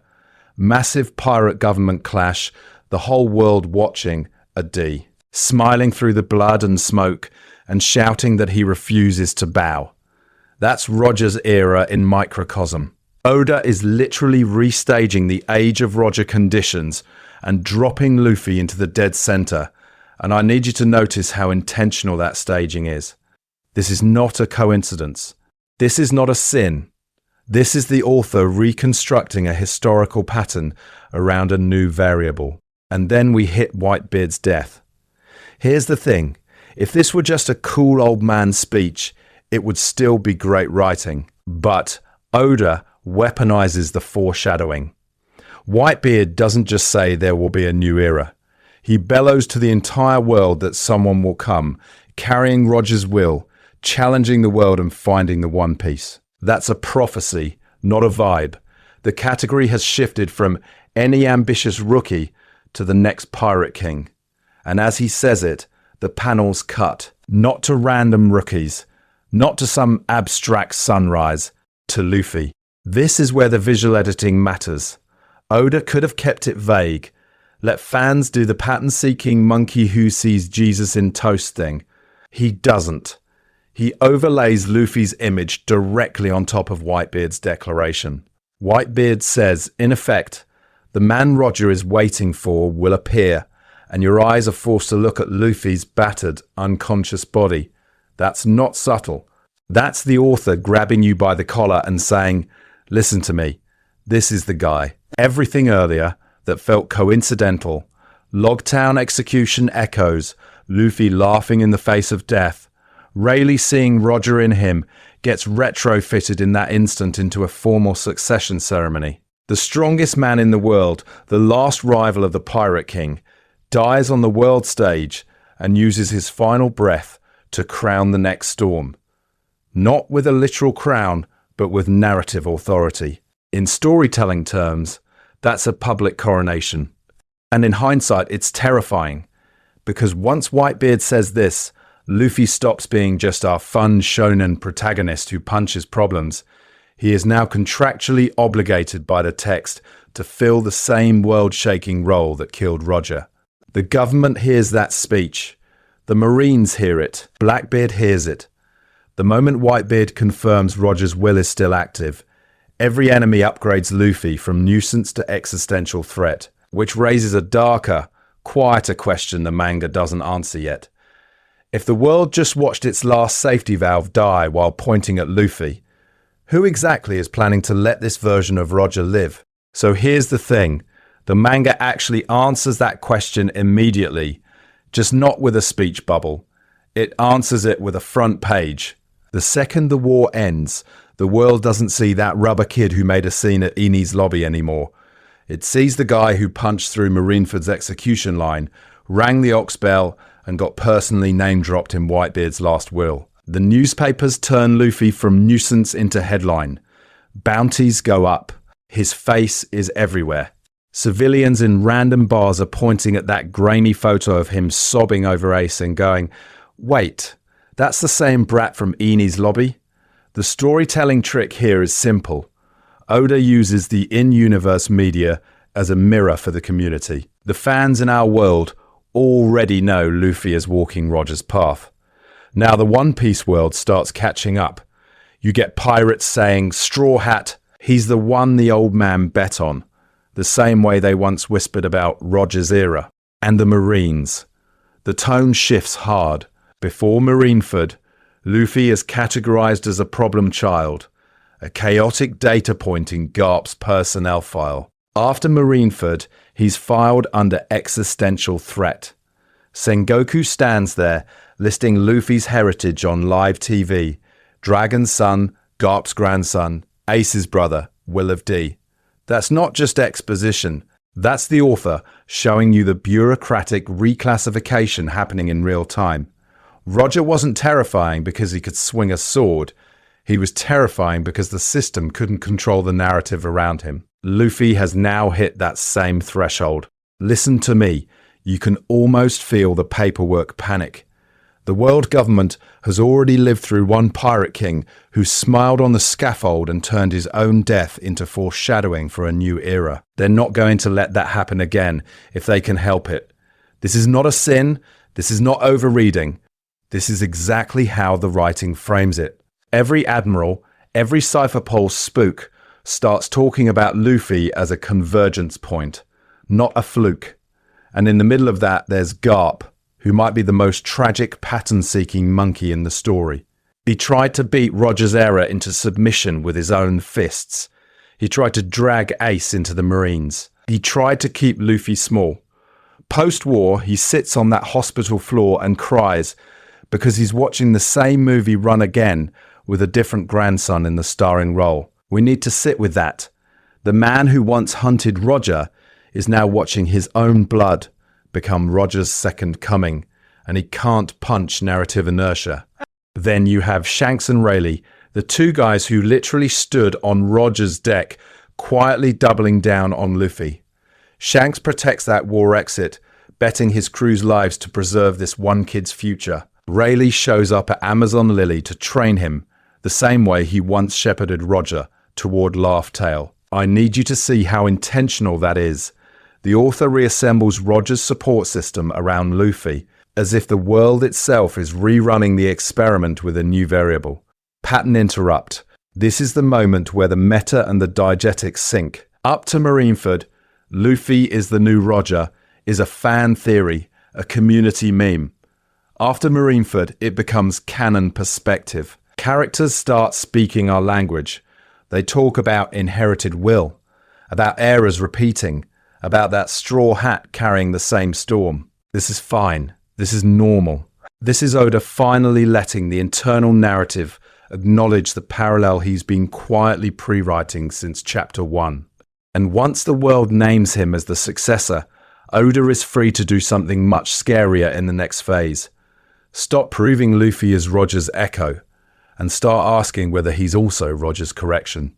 So when we hit the 2-year time skip, that's not just Oda giving everyone new outfits and a glow-up. That's a hard narrative line in the sand. Pre-Marineford Luffy dies on that operating table. Post-Marineford Luffy walks out as the prototype of a new Roger. Here's the thing. Before Marineford, Luffy is a problem child with a boat. He charges Eni's lobby, he punches a celestial dragon, he wins through stubbornness and plot armor and the sheer power of being the protagonist. The world calls him reckless. The community calls him our silly rubber son. This is fine. This is normal. You are not supposed to look at early Luffy and see era-defining figure. You're supposed to see a rookie accidentally reenacting Roger's itinerary. Marineford is where Oda slams the brakes and says, no, you don't get to brute force the endgame. Ace dies, Whitebeard dies, and the curtain drops on the previous era in front of Luffy's face. And then, crucially, the man who once stood at Roger's side walks into the story and says essentially, okay, if you're going to inherit that will, we need to reboot you from the ground up. Rayleigh is not random. Rayleigh is a walking author's note. The former right hand of the Pirate King, personally taking Luffy off the board for 2 years, is Oda grabbing the timeline and saying, I am now training a second Roger for a second era. That's not foreshadowing in the soft vibes-based category. That is pre-writing manifesting as mentorship. The same man who supported the first Pirate King is now intentionally shaping the second. And what does he train? Not goofy new punches. Haki. Specifically the categories of haki that the story keeps stapling to legendary monsters. Roger, Whitebeard, Shanks. Observation sharpened to future sight. Armament hardened to absurdity. And, hanging over all of it, Conqueror's haki, the kingly disposition that knocks people out and bends the battlefield by existing. I need you to notice how often Conquerors is framed in terms of those who rule the seas and those who clash at the top. When Rayleigh tells Luffy he has it, that's a torch-passing ceremony. The time skip is Oda's way of saying, the warm-up is over. For hundreds of chapters, Luffy has been unknowingly retracing Roger's route, stumbling into the same islands, making the same kind of allies, causing the same kind of trouble. After Sabaody, that stops being accidental. The author takes him off screen, runs a firmware update, and ships him back into the story as someone who can actually finish what Roger started, instead of just cosplaying his greatest hits. And once we're back, the parallels don't just continue, they crystallize. The post-skip arcs start baking Roger's ghost into the structure itself, until we eventually hit Oden's flashback and laugh tail and realize, too late, that Oda has been rehearsing this role with Luffy for years. Which means the next question isn't, is Luffy Roger 2.0? It's what happens when Roger's journey finally runs to completion. So when we ask, what happens when Roger's journey finally runs to completion, the story quietly raises its hand and says, cool, let's test that on Fishman Island. Because this is the first time Luffy isn't just echoing Roger's vibe. He's stepping into a role that predates even Roger. He's walking into a promise that's already failed once. Quick refresher so we're on the same ocean. Fishman Island is built on 3 stacked pieces of setup.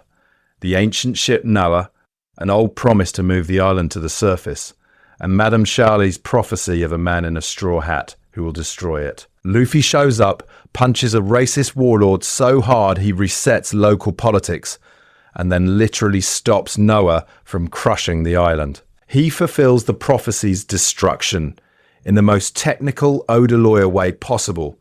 He wrecks the ship to prevent the real destruction. The island is saved, but the promise is still hanging there, unresolved. Here's the thing, that promise doesn't start with Luffy, it starts with Joy Boy, a historical figure from the Void Century who tried to bring Fishman Island to the surface and failed, leaving an apology on a poneglyph that Robin reads in the Sea Forest. That's already heavy. Then Oden's flashback drops the bomb that when Roger reached the final island, his crew also learned about Joy Boy and that same apology. So when you see Robin reading it in the present, you're watching Luffy's crew literally reopen a wound Roger already saw and couldn't heal. Now add Shirahoshi. She's Poseidon, an ancient weapon, a living switch that commands the Sea Kings. The Noah is explicitly built to be pulled by those Sea Kings. Joy Boy's promise, Noah's purpose, and Poseidon's power are one planned system. And who activates that system in the present? Luffy, bleeding out, screaming orders to giant sea monsters that technically should terrify him. He's not just saving a princess. He's slotting into a mechanism that's been waiting centuries. Joy Boy failed it. Roger understood it. Luffy is now operating it. Listen to me. This is where the foreshadowing gets terrifying, because the story starts double booking his identity. In Fishman Island, the narrative openly flirts with Luffy equals new Joy Boy. The Sea Kings themselves talk about waiting for a promised day. Charlie sees his hat and sees destruction. Fans go full pattern-seeking monkey who sees Jesus in toast, and this is normal.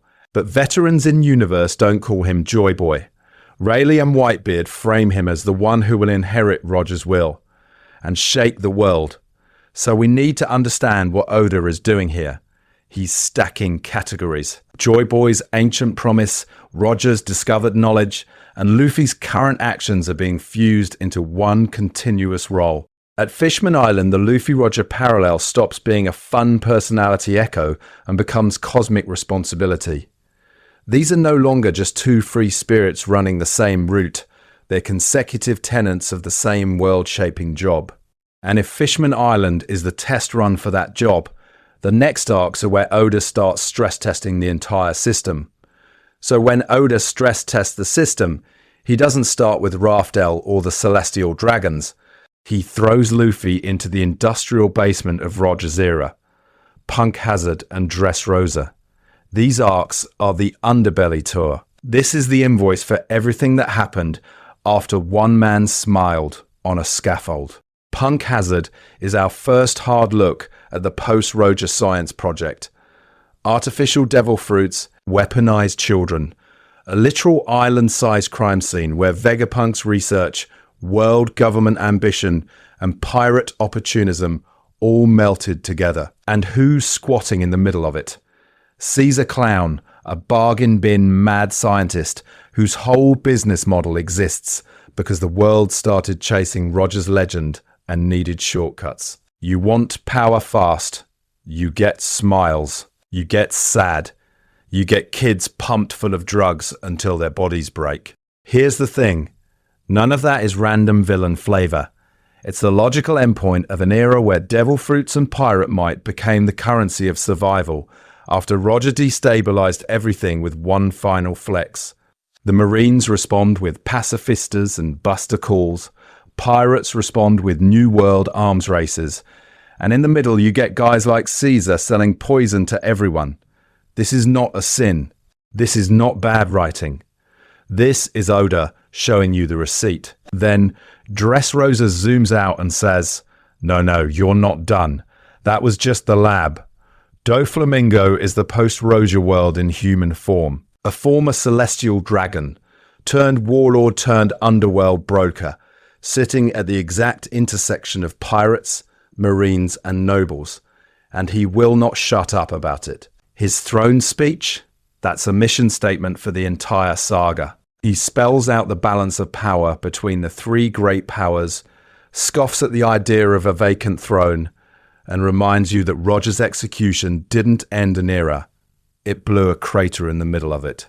I need you to remember that monologue where he talks about the next generation hunting for the One Piece, the war that will shake the world, the collapse of the current order. Fans treat it as foreshadowing for endgame chaos, which it is, but it's also a status report.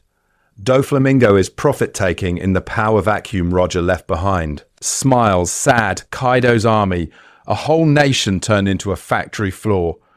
This is the rotten structure that grew in the shadow of that scaffold. So when Luffy beats Doflamingo, that's not just cool new gear 4-punch, that's a direct attack on the post-Roger operating system.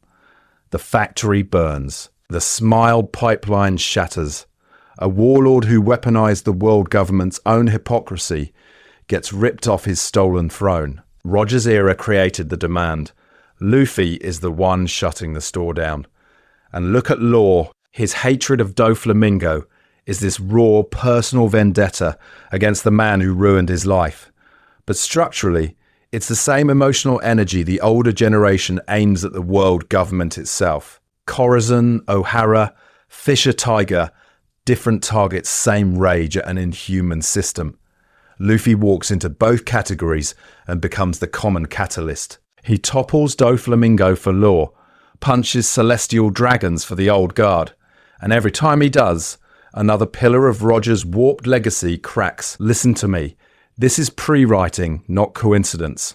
Oda built a world specifically twisted by Roger's era. Artificial fruits, warlord corruption, nations enslaved to pirate supply chains, and then he sends Luffy through the pressure points in order. Punk Hazard exposes the lab, Dressrosa destroys the distribution, and you suddenly realize you're not watching a random adventure story. You're watching a second pass over the same timeline, with Luffy systematically cleaning up the mess Roger's era made. And if these are the pressure points, the next arcs are where Oda starts pressing on the nerve center itself. So when we hit Whole Cake Island, we need to be really clear about what's actually happening in the background. On paper, it's Big Mom's arc, Sanji's drama, Yonko politics, candy taxes, all that. But in the meta story, in the scary long-term writing Oda's been doing since chapter 1, Whole Cake is where the Yonko stop being 4 random endgame bosses and start turning into a category, the generation that sits between Roger and Luffy. Because here's the thing, even when Shanks doesn't show up, he's in the room. The second the story frames Big Mom and Kaido as 2 of the 4 emperors, every panel of Luffy charging into her territory is implicitly being compared to another red-haired Yonko who once sailed under Roger. The community talks about Luffy challenging a Yonko as if it's a power scaling problem, but the author is quietly doing something more intentional. He's lining Luffy up on the same shelf as Shanks, who was already lined up on the same shelf as Roger. And sitting on top of that shelf, the hat. Listen to me. Whole cake only really clicks once you factor in what we learn later. That enormous straw hat in Emu's frozen murder fridge. That image retroactively turns Luffy's tiny beat-up hat into a loaded symbol. Emu's chamber, then Roger's head, then Shanks's head, then Luffy's. That's not cosplay. That's a relay of will in physical form. The hat is literally the prop that survives across eras, so the story doesn't have to keep re-explaining the dream. Shanks betting that hat on Luffy's future is not some sentimental gesture from a cool mentor. It's a contractual transfer. I need you to remember what that implies. For Shanks to feel confident making that bet, someone once made a similar bet on him. Maybe not with the exact same words, maybe not with a dramatic arm sacrifice, but the dynamic is mirrored. Roger takes in this kid, raises him on his ship, then walks to his execution with that same carefree smile. Shanks then turns around and says, "I'll stake my error on you." The hat becomes a baton passed between Pirate King candidates, not merch. By the time we reach Whole Cake, the world government is spelling this out in fear speak. Yonko balance, worst generation. That kid in the straw hat is dangerous. That chorus of anxiety is the same song the world once sang about Roger's rise. We're just hearing the second verse. This is not a sin. This is not cheap repetition.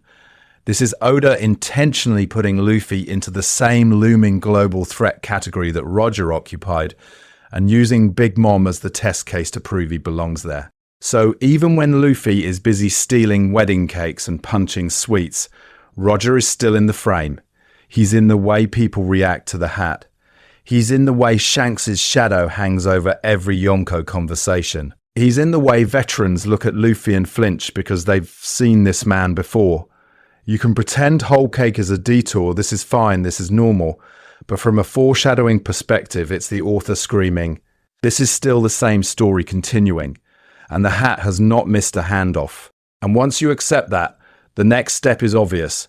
If the baton's been passed this cleanly, then at some point we need to see the original race in full. And if we need to see the original race, the reverie is the moment Oda cuts to the people holding the stopwatch. The kings, the celestial dragons, the Gorosei, the whole management committee of the status quo, all sitting in one place quietly freaking out that the baton is still moving.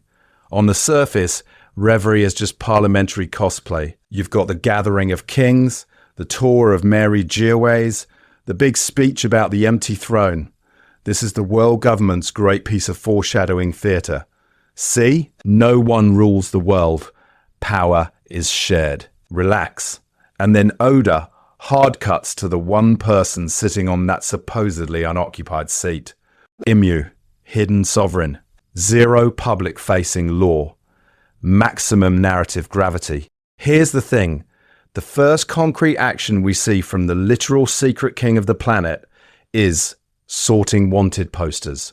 Not trade routes, not tax policy, posters, faces, symbols. And in that stack, the story quietly folds.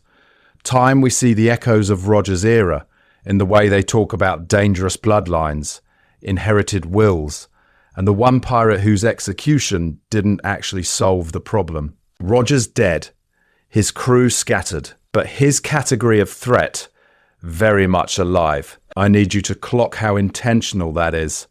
The author could have had Emu obsess over ancient weapon schematics or void century manuscripts. Instead, the camera lingers on Luffy's poster, Blackbeard's, Shirahoshi's, and the implication that Roger's shadow is baked into all of this. The conversation is essentially, we tried killing this type of man once, it didn't stick. Luffy's current actions, punching celestial dragons, invading government islands, ringing the ox bell to announce a new era, are being filed in the same drawer as Roger's last sprint to Laugh Tale.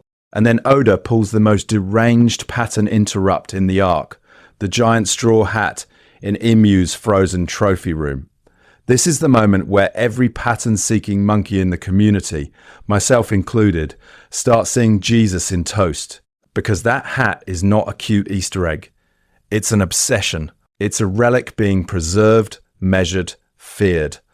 The hat that when Emu shanks Luffy is now revealed as something the highest authority has been staring at for centuries, waiting for the next head to fit the outline.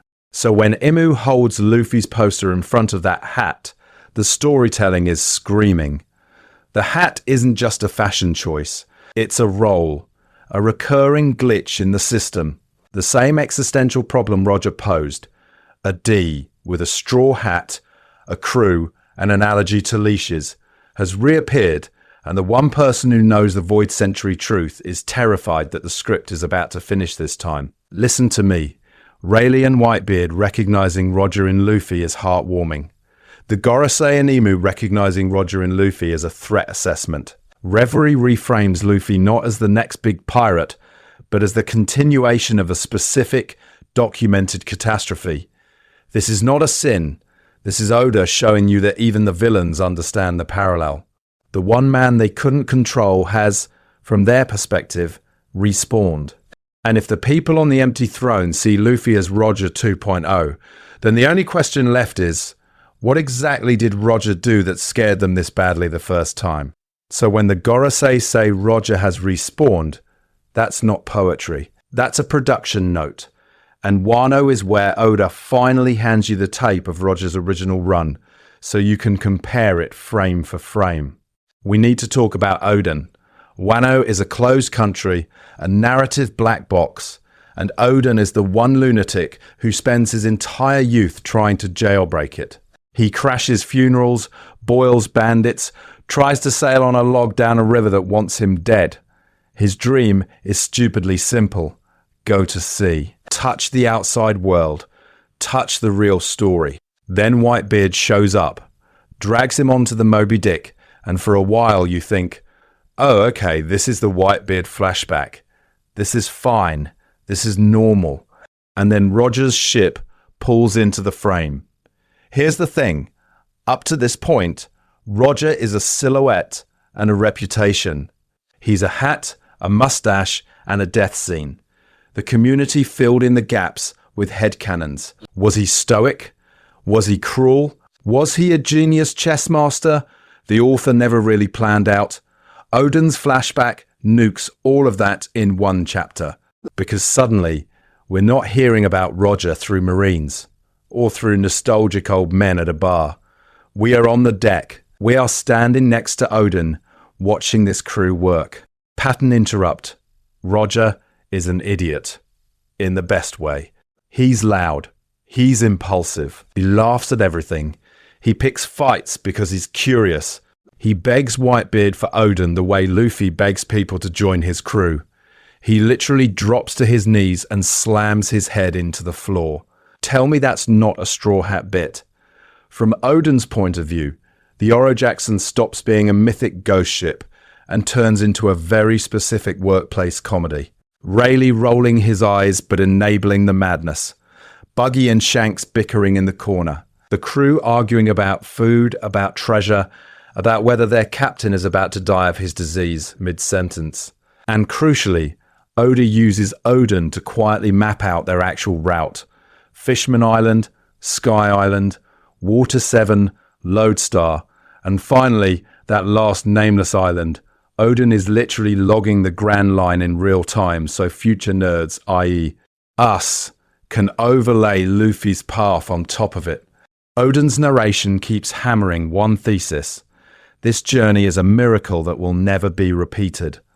The one crew that reached the final island, the one crew that read the poneglyphs, learned the Void Century, met Joy Boy's apology, and stood in front of the treasure that would become One Piece. They laugh. Roger names it Laugh Tale. Oden tells you this is the apex of piracy, a singular event in history. And then Oda smiles, because you already watched it happen again without realizing. Listen to me. Once you've seen Roger in motion, Luffy stops being inspired by Roger and starts reading as a direct reenactment. Same islands, same ancient weapons. Same, I won't run from this grin in the face of certain death. The difference is, now we have the script for Run 1, and we can start tracking beat for beat how Luffy is following it and where he's about to go off page. I need you to hold that in your head, because in the next section we're going to start lining up routes, and the overlap is not a coincidence. It's intentional, it's planned, and it's terrifying. So let's go to the end point. Let's go to the moment Roger actually wins the game, and then starts laughing at the rulebook. In Oden's flashback, the Oro Jackson hits that final island. The Poneglyph trail ends. The truth of the Void Sentry drops on their heads. And what happens? Not a speech, not a breakdown. Roger and his crew just explode. Full body, tears in their eyes, rolling on the ground laughter. The man reaches the end of the world, stares God in the face, and his response is, essentially, "Oh, that's hilarious." Oden's narration is crucial here. He doesn't frame it as madness. He doesn't go, "And then our captain lost his mind." He goes, "We laughed as though we were out of our minds." That's a category difference. The community tends to treat that panel as wacky pirate hijinks, but Oden is telling you, this is gallows humor at the scale of a planet. They have just seen the most tragic, absurd, rigged history speedrun in existence, and their only rational response is to crack up at how stupidly unfair it all is. And Roger leans into it. He names the island Laugh Tale. Not Truth Island, not Final Shore. Laugh Tale. The author is putting a giant neon sign on the idea that the ultimate secret of the world is, structurally, a joke. A joke on the celestial dragons. A joke on the people suffering under them. Honestly, a joke on us as pattern-seeking monkeys who see Jesus in toast and assume every panel means 12 things. Oda is saying, the punchline was written 800 years ago, and nobody's gotten it yet. Now, listen to me, because this is where Luffy walks on stage. When Rayleigh tells the Straw Hats about that final island at Sabaody, about Roger reaching the end, and about the One Piece being real, what does Luffy do? He doesn't ask for spoilers. He doesn't demand the Void Sentry lore dump the fandom has been begging for since 2001. He laughs. He lights up. He literally says he'd quit being a pirate if someone just handed him the answer. He wants to stand there himself and hear the joke in person. Here's the thing. That's not just similar vibe. That is the same worldview under pressure. Faced with the prospect of some ultimate cosmic truth, most characters in this story go to despair, fatalism, or fanaticism. Roger and Luffy both go to joy, to curiosity, to, "Oh, that sounds fun, I need to see it." Their response to the heaviest secret in the series is not, "This is too much." It's, "Run it back, but louder. We need to file this under both foreshadowing and pre-writing." This is not a sin. This is not Oda retrofitting a quirk after he invented Gear 5. This is an author who decided, before Chapter 1, that the final island is structurally a joke, and then built two monsters who would be the only ones insane enough to laugh at it. Roger names it Laugh Tale. Luffy hears that, and decades later, spiritually laughs along. And once you accept that the end of the world is a punchline, the next question is obvious. Who is the joke really on? And how many routes has Oda already laid to walk Luffy straight into it? So here's the thing. Once you accept that Laugh Tale is a punchline, you have to ask where the setup is. Not thematically, geographically, on the map. Because Oda doesn't just mirror Roger and Luffy in vibes. He literally runs the same route twice and dares you to notice. We actually have a canon breadcrumb trail for Roger's voyage from Oden's flashback. Reverse Mountain into the Grand Line. Logtown as the symbolic launch pad. Then you get your early Paradise Circuit, culminating in places we only see through other people's memories. The island where he meets Oden, the stop where he hears about Toki, the handoff points with Whitebeard and Shanks, then that wild detour upward, Jaya to Skypiea through Knock Upstream, ringing the bell, leaving a message in gold in the sky. Then the slow crawl down. Water 7's shipwright legacy, Fishman Island and Poseidon, the road poneglyphs, Wano, and finally that last leap to the unnamed final island he christens Laugh Tale. Now overlay Luffy's route. I need you to actually picture the log pose in your head for a second. Reverse mountain, check. Locale, check. Complete with a mock execution and a guy grinning at death under a stormy sky. Early Paradise Circuit, check. Jaya to Skypiea via knock upstream, ringing the bell, literally standing in the crater of Roger's inscription while the community was busy arguing about whether Skypiea was filateer. This is not a coincidence. This is an author quietly dragging you along a pre-written itinerary. Then you hit Water 7 and Eni's Lobby, where the story suddenly cares a lot about shipwrights, sea trains, and the concept of a ship that can reach the end. Roger had Tom. Luffy has Frankie and the Thousand Sunny. Same structural beat, different coat of paint. Down below, Fishman Island sits at the junction between the first half and the New World. Roger hears the prophecy of the one who will come.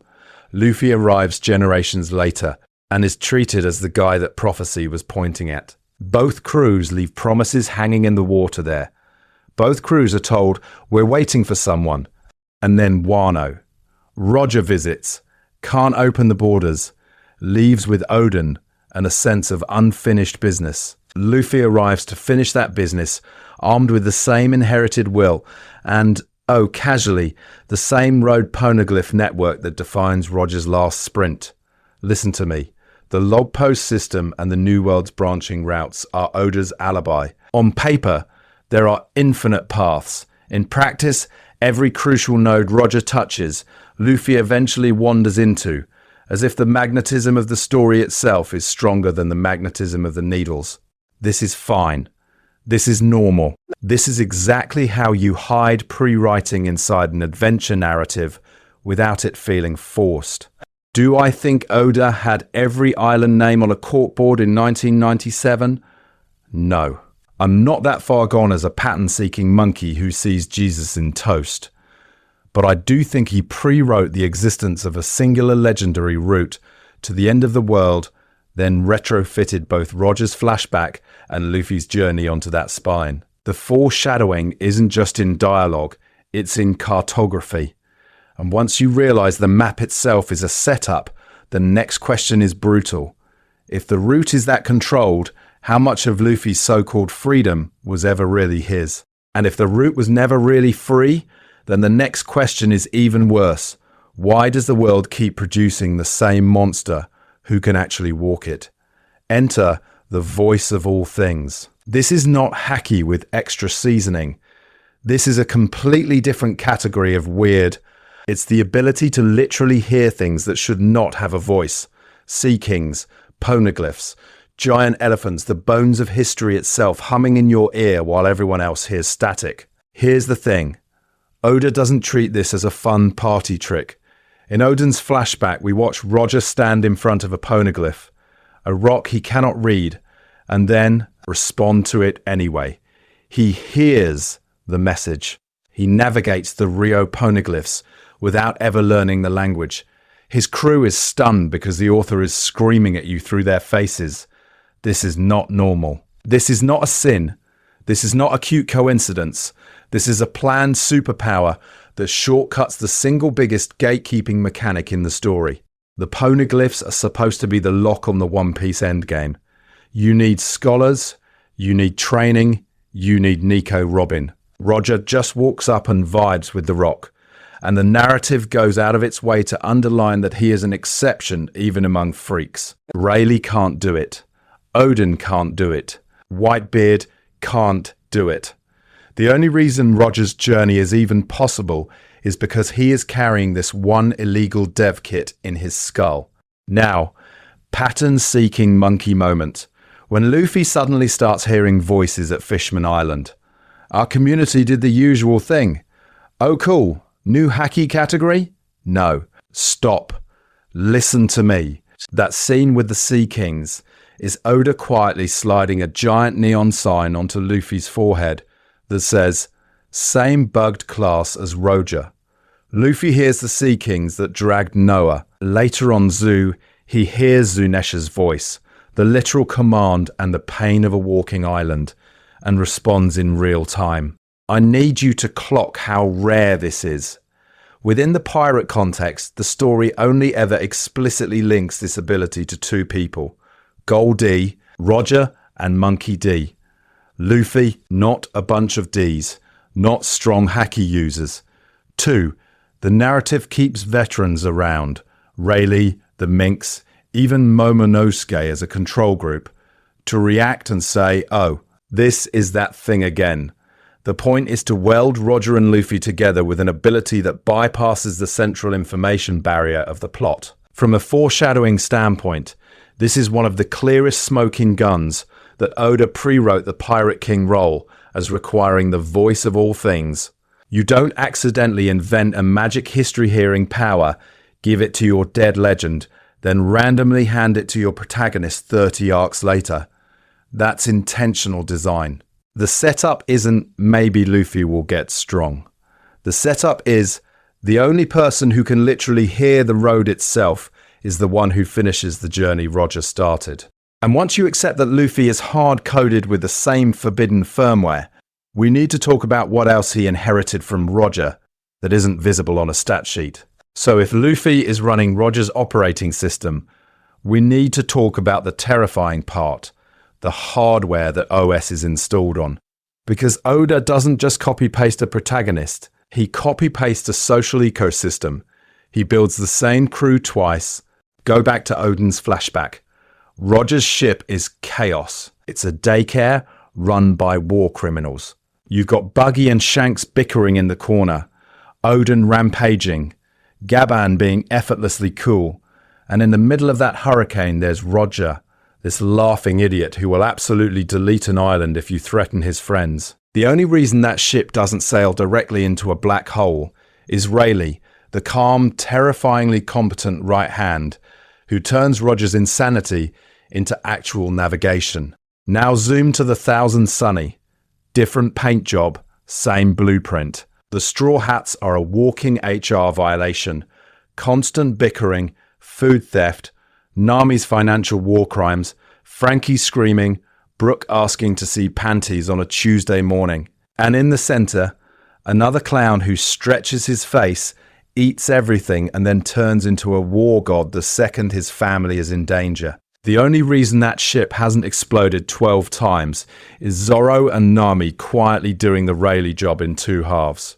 Here's the thing. The parallels are not subtle. Rayleigh and Zoro are cut from the same right-hand category. Stoic, monstrously strong, zero interest in being captain, total willingness to die so the idiot king can keep being an idiot. Buggy and Usopp, perpetually terrified, constantly complaining. But when the story corners them, they reveal this deep well of bravery the rest of the crew basically takes for granted. Shanks and Sanji are the emotional stabilizers, more level-headed, more socially aware, the ones who actually read the room when the captain is busy declaring war on the sky. And no, it's not one-to-one cosplay. That's the point. Oda isn't doing cheap foreshadowing where this guy is literally that guy again. He's doing intentional echoing.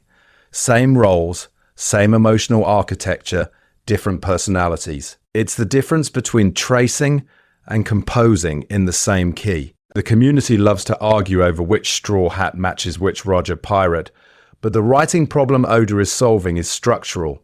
How do you build a crew that feels destined to reach the same end? Listen to me. Neither Roger nor Luffy rules through fear. There's no Kaido-style trauma contract. There's no Blackbeard-style manipulation. The loyalty is built on something way dumber and way scarier. Reckless honesty. Both of them will stake their lives instantly and without negotiation on their crew's dreams. You say you want to see the world. Fine. We're sailing into a government kill zone. You say you want to write the true history? Cool, we're picking a fight with God. I need you to see how intentional this is. Oda is not just foreshadowing that Luffy will reach Roger's title. He's pre-writing the idea that Luffy is Roger's successor in method. The Pirate King isn't a solo achievement. It's a group project carried by a terrifyingly competent found family orbiting one suicidal optimist. And if the crew is a copy of Roger's instructor, then the next question is obvious. What happens when you hand that same configuration the power Roger never got to fully use? You hand that same configuration the power Roger never got to fully use, and the world does the only thing it knows how to do. It slaps a brand on it. Here's the thing. The world never met Goldie Roger. They met Gold Roger, a marketing product invented by the Marines and the newspapers. One extra letter, whole different category of monster. Gold turns him from a guy chasing freedom and the truth of the world into a walking treasure chest, the ultimate symbol of greed and piracy. That's not an accident. That's state-sponsored foreshadowing for the age of fear they want to sell you. I need you to notice how intentional that misnaming is. The government strips the D, emphasizes the gold, and suddenly every nuance of his personality gets flattened into a poster. The man who laughed at his own execution, who spared enemies, who cried on Laugh Tale, gone. The community doesn't get a complicated author of his own era. They get a boogeyman whose final words are reduced to, "Go be criminals in my name." And then Oda turns around and runs the exact same play with Straw Hat Luffy. Not Luffy, not Monkey D. Luffy. Straw Hat. A hat is the simplest visual icon imaginable. A circle with a brim. Even a pattern-seeking monkey who sees Jesus in toast can recognize that silhouette on a bounty poster from across a bar. Newspapers plaster that hat over headlines. Rumors in East Blue start with, "Did you hear what the straw hat did?" The symbol eats the person. Listen to me. That hat becomes shorthand for an entire movement. The worst generation. The new era. Revolutionary adjacent chaos. Luffy's actual personality is weirdly gentle, deeply loyal, allergic to unnecessary cruelty. But the world doesn't have time for that nuance. It compresses him into a rallying cry for kids who want to set sail and a bullseye for every government gun. This is not a sin. This is normal. This is how storytelling inside the story works. Oda is showing you that history doesn't just repeat in events. It repeats in propaganda. Roger's treasure and Luffy's freedom get run through the same printing press until all that's left is a slogan. And you see the fallout immediately. New generations of pirates literally quote Roger's last words as scripture. "My treasure, it's yours if you can find it." That single speech is the big bang of the great pirate era. Then, years later, those same dream chasers watch Marineford broadcasts of Straw Hat Luffy punching a celestial dragon, charging the execution platform, ringing the bell of war, and they go, "Oh, that's our Roger." Roger's death starts the age. Luffy's actions keep accelerating it. Two sparks, same fire. From a writing perspective, Oda is being brutally intentional here. He shows you a world that did not learn from Roger at all. They didn't interrogate why a man with that will existed. They just rebranded him, buried the D, and waited for the next problem. So when Luffy shows up, the system doesn't rethink anything. It just updates the wanted posters and braces for impact, which raises an uncomfortable question the story keeps edging toward. If the world insists on turning every Joy Boy into a monster on a poster, what happens when the poster finally bites back? So when the poster bites back, it doesn't just punch harder, it changes shape. Because the moment the Gomu Gomu no Mi quietly got rebranded as the Hito Hito no Mi, Model Nika, the story told you Luffy isn't just a pirate anymore. He's a walking myth. He's a legal embodiment of a concept. He's labor law with a drumbeat. Gear 5 isn't just a power-up. It's a category error. The author takes a goofy rubber boy and flips the switch. White hair, smoke, the drum of liberation, the literal sun in his eyes. Suddenly, every throwaway sun motif, Every slave dancing in chains, every silhouette of that big stupid grin stops being fun detail and starts being intentional scaffolding. The community called it Toon Force. The story calls it the return of a god people were executed for worshipping. Here's the thing. That god has a backlog. Joy Boy is the unpaid invoice on world history. We learn through Robin, through the poneglyphs, through Odin's flashback, that Joy Boy made a promise he couldn't keep. The Fishman Island apology, the Noah Ark, the Void Century sin that never got resolved. And who knows that story in full? Gol D, Roger. The man goes to Laugh Tale, reads the whole script, and laughs so hard he names the island after the punchline. And then he walks away. Intentionally. He tells Rayleigh, "We were too early." He decides not to act on Joy Boy's burden, not to flip the table, not to become Nika 2.0. This is not a sin. This is not cowardice. This is Oda writing a man who understands he is the prototype and refuses to force a pre-written endgame before the world is ready. Listen to me. That means Roger spends his last years setting the stage for someone else. He kicks off the Great Pirate Era, he scatters the pieces, and he dies smiling because he knows another D. We'll pick it up. Whitebeard spells it out at Marineford. You're not the one Roger is waiting for. That is a horrifying line when you realize Roger already met the job description and still passed. Because now, all those roles stack. Luffy is on track to be Pirate King, inheriting Roger's dream of a world-spanning, unpoliced freedom. He is explicitly called Joy Boy in Wano, inheriting that ancient, failed promise. And his fruit is Nika, the literal liberator god, weaponized into a cartoon body. We need to stress how insane that writing choice is. Oda doesn't just echo a destiny, he triple binds it. Roger had the will but not the fruit. He had the knowledge but not the timing. Luffy has all three. Knowledge via Robin and the Road poneglyphs, timing via the era Roger manufactured, and power via a fruit the world government spent centuries trying to erase. The parallel stops being cute and starts feeling engineered. I need you to see how unsettling that is. Roger is the test run. Luffy is the production model. The world government isn't just fighting another pirate. It's fighting the finished version of the thing it failed to kill last time. And the terrifying question hanging over the back half of the story is simple. What happens when the final Joy Boy doesn't stop where Roger did? And here's where it gets nasty.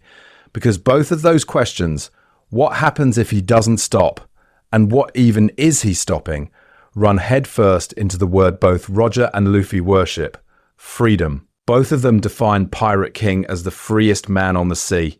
Not richest, not strongest, freest. Roger tells Whitebeard he just wants to turn the world upside down and sail wherever he wants. Luffy says it out loud in Sabaody. Pirate King is the guy with the most freedom on the sea. That's his thesis statement. That's the dream. No one above him, no one pulling the strings. Except, here's the thing. The more we learn, the more that dream starts looking less like a choice and more like a job posting the universe keeps rehiring for. Inherited will, Joy Boy, the Will of D, the Ancient Kingdom, the straw hat literally being passed down from some Void Century silhouette to Roger, to Shanks, to Luffy.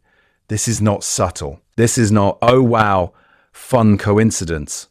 This is the author standing on your desk with a megaphone yelling, "This role is planned. The world has a Pirate King-shaped hole in it, and someone is going to fall in." So we need to talk about the way both men flinch away from foreknowledge. Roger reaches Laugh Tale, reads the poneglyphs, learns the entire script, and then he doesn't tell his crew everything. He laughs, he names the island, he shares the vibe, but he withholds the full answer. He refuses to let them become NPCs reciting spoilers. Luffy does the same thing in reverse at Sabaody. Rayleigh literally offers to leak the final chapter, and Luffy shuts him down on the spot. He wants to experience it himself. He does it again on Wano. He doesn't want Momonosuke to tell him what's on the last page of Oden's journal. On paper, That sounds heroic. It sounds free. I won't be bound by someone else's script. I'll write my own. But listen to me. Are they actually dodging the chains? Or are they just choosing not to look at them? Because functionally, nothing changes. Roger hides the truth and still walks the exact path the prophecy laid out. Luffy refuses spoilers and still retraces Roger's route beat for beat. Logay Town execution stand? Check. Sky Island ringing the bell? Check. Laughing at the final island story? Already foreshadowed. The world reacts to them in the same categories, with the same terror, at the same beats. So what's the difference between I am free and I am very enthusiastically doing what the universe already scheduled for me at birth? I need you to see how intentional this contradiction is. Oda is not bad at writing agency. This is not a sin. This is the point. The freest man on the sea might also be the most constrained, because his freedom is the exact mechanism the world uses to move the plot it already decided on. And that's why the Luffy-Roger parallel feels so haunting. Every time Luffy laughs and says he'll do whatever he wants, you can feel the invisible rails under his feet. The question hanging over the endgame isn't just, will he reach Laugh Tale? It's whether there's any move he can make that Roger didn't already make for him, or whether true freedom, in this story, means breaking the script itself. And this is exactly where the community completely loses its mind. The second you say Luffy might have to break Roger's script, suddenly every screenshot of those two breathing in the same direction becomes a 20-year master plan. I need you to hear me. Not every parallel is a conspiracy board string. Some of it is just toast. We are pattern-seeking monkeys staring at a browned piece of bread and going, do you see Joy Boy's face? Here's the thing. Our brains are built to do this. You care about One Piece. You care about Oda as an author. You want the storytelling to be this cathedral of intentional foreshadowing. So when you see Luffy and Roger both smiling in a panel, or both standing on a ship's prow, or both yelling about freedom, your brain goes, aha, evidence, blueprint, chapter 1 plan. This is normal. This is fine. It's also not always true. Think about the post where someone will put Roger's execution smile next to Luffy grinning on the Logay Town scaffold and declare he planned Gear 5 here. No, that's not foreshadowing Gear 5. That's a thematic echo about facing death with joy. Or the side-by-side of Roger holding a kid on his shoulders and Luffy doing the same, and suddenly it's proof of some secret bloodline. That's not a structural setup, that's a visual callback to show shared temperament. Another example, every time Oda draws that low-angle king shot of Luffy on a throne-adjacent object, someone goes, this panel mirrors Roger in Chapter X, therefore the exact political outcome of the final war was planned there. Or the endless straw hat silhouette comparisons, Roger's hat in Oden's flashback, Shanks on the mast, Luffy on the barrel. These are powerful images, but most of them are stylistic echoes and retrofits, not hyper-precise plot blueprints. This is not a sin. Using an old visual to give new meaning is retrofitting. It's one of Oda's best tools. He absolutely goes back, pulls a cool pose or line, and reframes it in light of new information. The problem is when fans collapse that entire category into he knew every single detail from day one. When you give him omniscient planning powers, you actually cheapen the moments where we can prove he did plan something terrifyingly far in advance. Because when everything is foreshadowing, nothing is. If Roger's laugh at the final island and Luffy's identical reaction to the Roger story are in the same bucket as they both wear shorts, you lose the ability to measure how deep the real cuts go. You blur the difference between a deliberate time bomb and a cool rhyme the author noticed later. What we need to do instead is hold both truths. Oda is running a pre-written endgame, and he is also a jazz musician riffing on his own motifs. When you can tell which is which, the story gets richer, not poorer. And once you start sorting the real Luffy-Roger time bombs from the toast apparitions, one specific parallel jumps out as the scariest of all. So let's do the receipts check. We've been screaming, Luffy is Roger 2.0 inches for 20 minutes. I need you to actually see which parallels are pre-written time bombs, which are clean foreshadowing, and which are Oda looking at his own back catalogue and going, oh, that's handy. Start with the Logtown execution stand. Luffy, smiling on the block, ready to die, saved by a miracle storm. That's foreshadowing. Classical, textbook, gun on the mantelpiece foreshadowing. The author is clearly invoking Roger's execution, clearly telling you this idiot is headed for that same stage, long before we meet Rayleigh or hear the full Marineford speech. It's intentional, it's planned, it's not subtle. Now, the D smile at death, Roger grinning as he's executed, Ace grinning at Marineford, Saul laughing in O'Hara, Luffy cackling at Logtown, and again in Impel Down when he thinks he's cooked. This one straddles categories. The core idea of the Will of D is pre-writing. Oda has said that mystery predates realization, but the specific echo of Luffy's smile to Rogers, that's foreshadowing built on pre-written lore. The smile is the fragment. The people of D laugh at the end explanation is the later reveal. Skypiea's bell is weirder. Luffy ringing the bell to announce the end of a war, sending a sound through the sky that reaches Jaya and the world. In isolation, that's just a cool adventure payoff. The retrofit happens when Oda carves Roger's message into the Shandoran poneglyph and makes that same bell the thing that once guided the Pirate King. That's Oda reusing his own prop and stitching Roger into it later.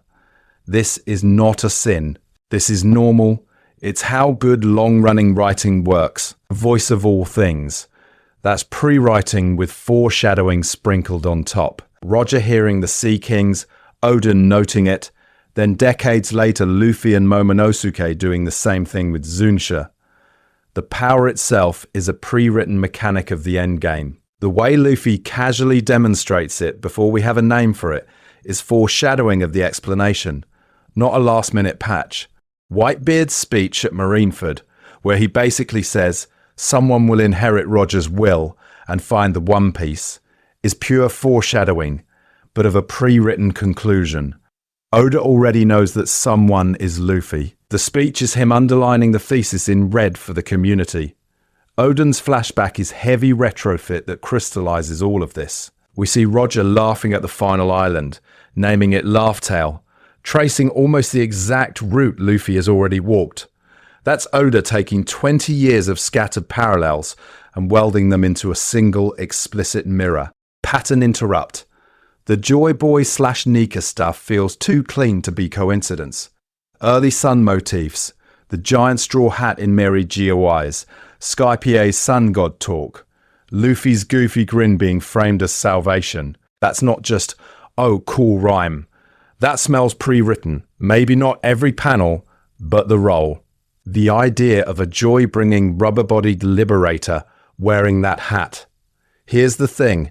Putting these in categories doesn't make any of them less magical.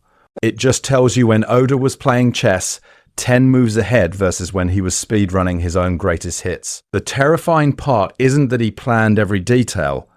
It's that the role of Roger's successor is so strong that even his improvisations keep dragging Luffy back into that same silhouette. And once you see that the role is the constant, not the details, one specific Luffy-Roger echo stops being a coincidence and starts looking like a confession from the author. Because here's the thing. Once you realize the role is the constant, you stop asking, why is Luffy so similar to Roger? And you start asking, what kind of story was Oda building that it had to spit out another Roger? That's a much scarier question. I need you to remember what we said about pre-writing. Pre-writing is not Oda sprinkled some foreshadowing and then freestyled the rest. Pre-writing is building the roles, the rules, the mythic scaffolding first, then letting the surface level details wobble around inside that cage. You decide there's a final island. You decide there's a lost century. You decide the D-clan exists, the Pirate King equals pure freedom, and that wills can be inherited. That's not flavor text. That's the operating system. Once those decisions are in place, the story stops being a blank canvas and starts being a machine. A machine that, given enough time and enough generations, will inevitably manufacture a Roger-shaped outcome. You have a world where the government is terrified of a certain initial, where history was erased, where the seas themselves are arranged to funnel maniacs toward a single endpoint called Laugh Tale. What kind of person reaches that endpoint? Someone who laughs at death, breaks every rule, and drags the truth of the world into the daylight. In other words, a Roger. Now add the next pre-writing choice. Who is the protagonist? Oda doesn't just spin a wheel and land on Goofy Rubber Boy. He picks a kid whose dream is not treasure, but the freest man on the sea. He slaps the D on his name. He hands him the same straw hat that framed Roger's silhouette, then has Shanks and Rayleigh look at this idiot and go, oh, him again. Once Luffy is chosen with those traits, the narrative almost has no choice. The world Oda built demands someone fill the Roger role, and the main character is hardwired to walk straight into that buzzsaw. Compare that to most long runners where the author bolts new mythology onto an old chassis. You feel the welds. A late bloodline reveal, a secret prophecy, a villain suddenly being connected all along. The community calls it foreshadowing, but your brain knows it's a retrofit. This is not a sin. This is normal. The problem is the world wasn't built to support those twists from day one, so the retcons squeak when you turn them. In One Piece, every new Roger revelation drops in, and you go, oh, of course. Rayleigh hearing Luffy's words at Sabaody and flashing back to his captain, Whitebeard dying at Marineford to announce that Roger's will is inherited, Oden's flashback showing Roger laughing at the final island, then Luffy hearing that same story and exploding into the same stupid laugh. These aren't clever coincidences your pattern-seeking monkey brain is inventing Jesus in toast over. They're pre-written fragments finally snapping into their intended sockets. And that's why the parallels feel terrifying instead of cute. Oda didn't wake up in Wano and decide, you know what, Luffy is Roger's mirror. He built a world that manufactures Rogers on purpose. Then hit us with the real horror question, what happens when the second one refuses to die on schedule? And we need to talk about what that does to the so-called inevitable history of this world. So here's where the horror stops being theoretical and turns into a weather report. Because Roger isn't just the past, he's the unfinished stormfront sitting on the horizon. And Luffy is the upgraded hurricane the world has absolutely not prepared for. Let's be clear about what Roger didn't do. He reached Laugh Tale. He learned the Void Century truth, Joy Boy's sin, the ancient weapons, the whole forbidden Wikipedia page. And then he laughed, named the island, and walked off the stage. He did not topple the world government. He did not fulfill Joy Boy's promise to the people of the sea. The great pirate era he started was a smoke bomb, not a revolution. And this is not a sin. This is not bad writing. Within the story, Roger is dying, his crew is scattered, the ancient weapons are nuclear-level problems he cannot morally unleash. So he kicks the can down the road and bets on the future. But the point is, the man with all the answers leaves the board with the world structurally unchanged. The celestial dragons are still on their thrones. Fishman Island is still waiting for a promised day that never comes. Now contrast that with Luffy's trajectory. Luffy doesn't wait for an era to start. He is the era. He walks into the new world and immediately punches a Yonko's candy factory off the map. He declares war on the world government at Eni's lobby before he can even spell Void Century. His existence triggers revolutions in Alabasta, Dressrosa, Wano, and Sabo's entire revolutionary career goes into overdrive around him. Roger sailed around the system. Luffy keeps accidentally speedrunning regime change. And here's the thing, the story keeps telling you this is intentional. Rayleigh at Sabaody hears Luffy's words and visibly time travels back to Roger. Whitebeard dies at Marineford, screaming that someone will come who will surpass us, not copy-paste them. The category isn't next Roger. The category is the one who finishes the job Roger refused to start. Luffy is framed as an upgrade, not a clone. On top of that, there's the mythic wiring. Roger hears the Void Century story and laughs. Luffy hears the same story from Oden's journal and laughs, but the author quietly grafts Joy Boy and Nika onto his soul. Roger could resonate with Joy Boy's dream. Luffy literally becomes the Nika form, the warrior of liberation, the rubber cartoon god whose power set is do whatever is funniest and most freeing. Fans call it goofy. The story calls it the missing ingredient. And I need you to clock the personality difference the community keeps hand-waving away. Roger was a planner. He made deals with Whitebeard, coordinated with Oden, staged his own execution to ignite an era. Luffy refuses to plan anything past lunch. He lives in the moment, follows whoever is crying the loudest, and his moral calculus is, are you suffering? That sounds stupid until you realize that in a world paralyzed by forbidden knowledge, the only person who can actually pull the trigger is the idiot who won't overthink the collateral. Roger looked at the truth and said, not yet. Luffy is going to look at the same truth, laugh the same laugh, and then kick the world's teeth in. That's the divergence Oda has been pre-writing toward for decades. The foreshadowing isn't Luffy is Roger 2.0. It's watch what happens when history's script reaches the page Roger tore out. And the terrifying part is that Oda has already shown us the one moment where Luffy proved he will not make. Roger's choice. He just buried it under a gag so you wouldn't flinch yet. And that gag is exactly why we need to talk about the worst case scenario. What if Luffy actually does what Roger did all the way down? What if the story ends with him on a platform, grinning into the blade, and the curtain drops on a second Pirate King dying with a smile? Listen to me. This isn't edgy fanfic brain rot. Structurally, it fits. Roger's execution ignites the Great Pirate Era. A second execution would be the perfect bookend. 2 men with the will of D, 2 public deaths, 2 global shocks. The author has been rehearsing that image since Logao, when Luffy almost gets executed and stares up at the sky laughing. That wasn't random. That was intentional rehearsal for a possible final performance. And Oda will not stop rubbing this motif in your face. Roger smiles at death. Saul smiles at death.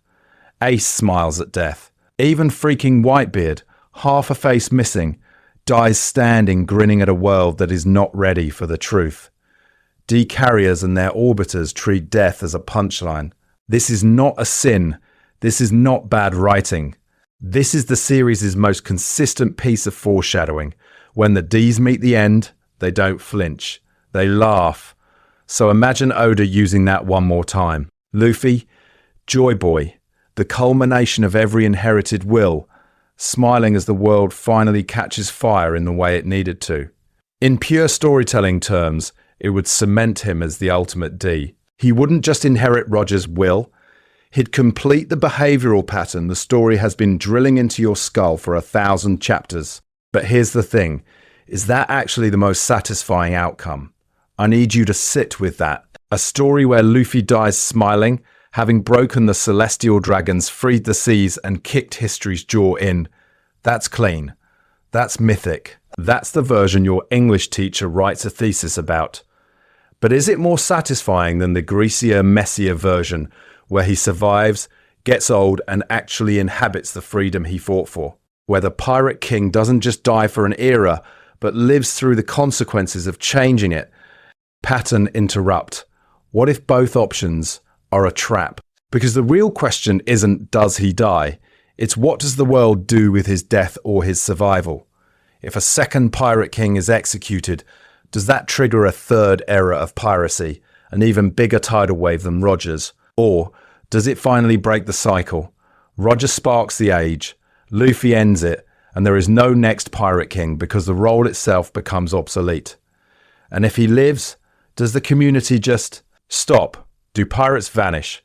Or does the world keep trying to plug new monsters into the Pirate King slot until somebody finally dies on schedule? Either way, the terrifying part is that this question feels plausible. The foreshadowing has been so tight, the parallels so aggressively planned, that you can't imagine an ending that doesn't rhyme with the beginning. Whether Oda chooses the execution, the survival, or some third category I'm too dumb to pre-write in my head, Luffy's fate is already shackled to Roger's in your brain.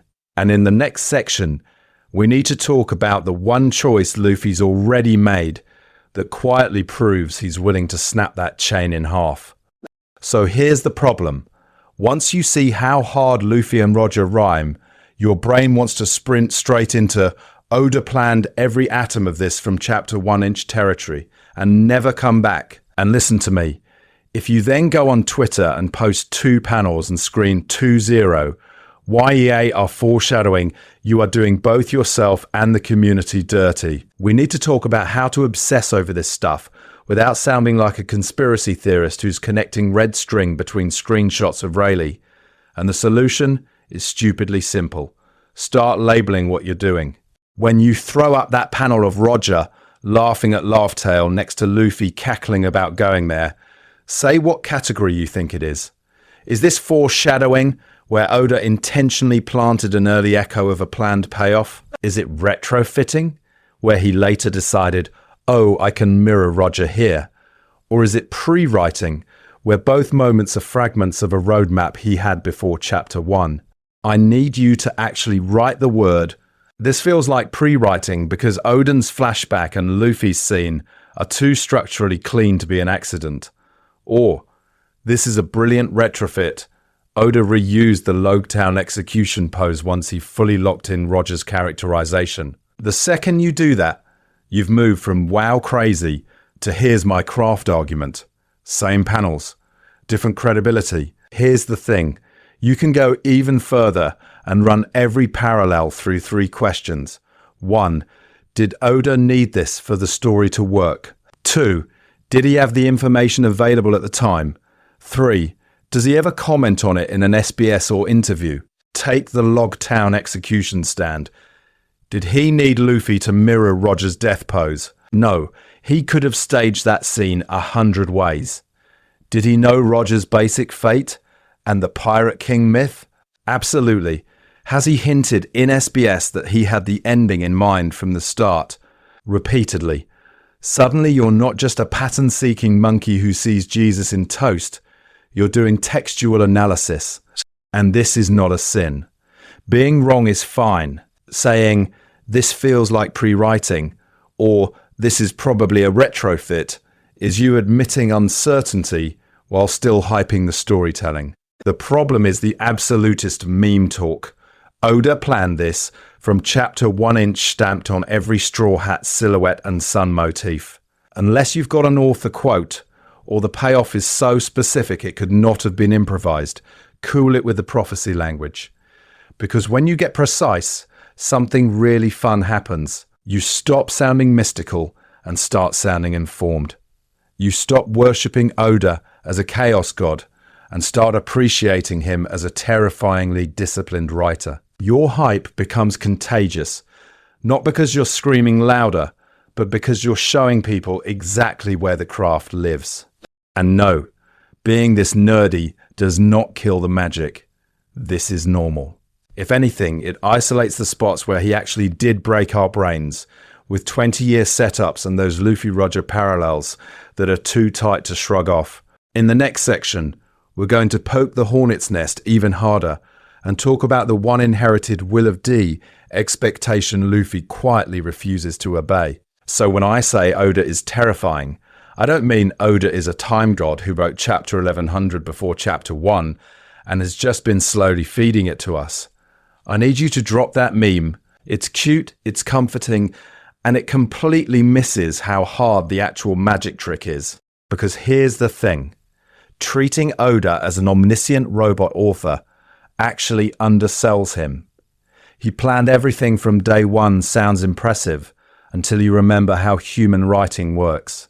Stories change, drafts collapse, editors complain, health fails. The problem isn't planning. The problem is surviving your own plan for 30 years without the whole thing turning into narrative spaghetti. So I want to reframe him for you. Not as a time god, but as a master of what I'm going to call flexible destiny. He didn't pre-write every single panel. He pre-wrote a myth, a framework. Luffy, the Will of D, the Pirate King, the Void Century, Joy Boy. Then, inside that framework, he's been improvising, retrofitting, and refining in real time without ever cracking the illusion that all of this was inevitable. Listen to me. That illusion is the real craft. When Rayleigh hears Luffy at Sabaody and goes, "He said the same thing Roger did," that feels planned from the womb. When Whitebeard dies at Marineford screaming that someone will come and carry Roger's will, that feels like pure foreshadowing. But you can see the joints. Early on, Oda knew there was a previous Pirate King, knew there was an inherited will, knew his protagonist would echo that man. The exact wording of those speeches, the timing, the specific panels of Luffy grinning on an execution stand in Loguetown, those are the parts you discover on the way. The Luffy-Roger parallel is the perfect example of this flexible destiny. Some beats are clearly locked in absurdly early, Luffy's execution stand smile mirroring Roger's. The Straw Hat lineage passing down to this one idiot rubber boy. The idea that the Pirate King isn't just strong, he's the one who reaches the final island and laughs. Other beats are almost certainly retrofits. Oden's flashback showing Roger naming Laughtail and bursting into tears laughing, that comes way later, once we already know Luffy's whole "I want to be the freest" ethos. Oda then writes Roger to feel like the prototype Luffy we've already met. This is not a sin, this is fine, this is normal. This is how you keep a story surprising without turning it into random noise. The pre-written spine says Luffy will inherit Roger's will and reach that last island. The retrofits say, okay, how do I make every step there rhyme with Roger's journey without it feeling mechanical? So you get Sky Islands paralleling Roger's trip to Sky PA. You get veterans reacting to Luffy with that haunted recognition. You get Joy Boy and Nika recontextualizing both men at once. And that's why the parallels hit so hard. They feel destined, but not scripted. They feel authored, but not algorithmic. Respecting Oda means respecting both halves of that, the long-term vision and the willingness to pivot when a better version of the myth appears. Which raises a much scarier question. If Luffy is walking Roger's path this closely, where exactly is he planning to slam on the brakes and refuse Roger's ending? Here's the thing.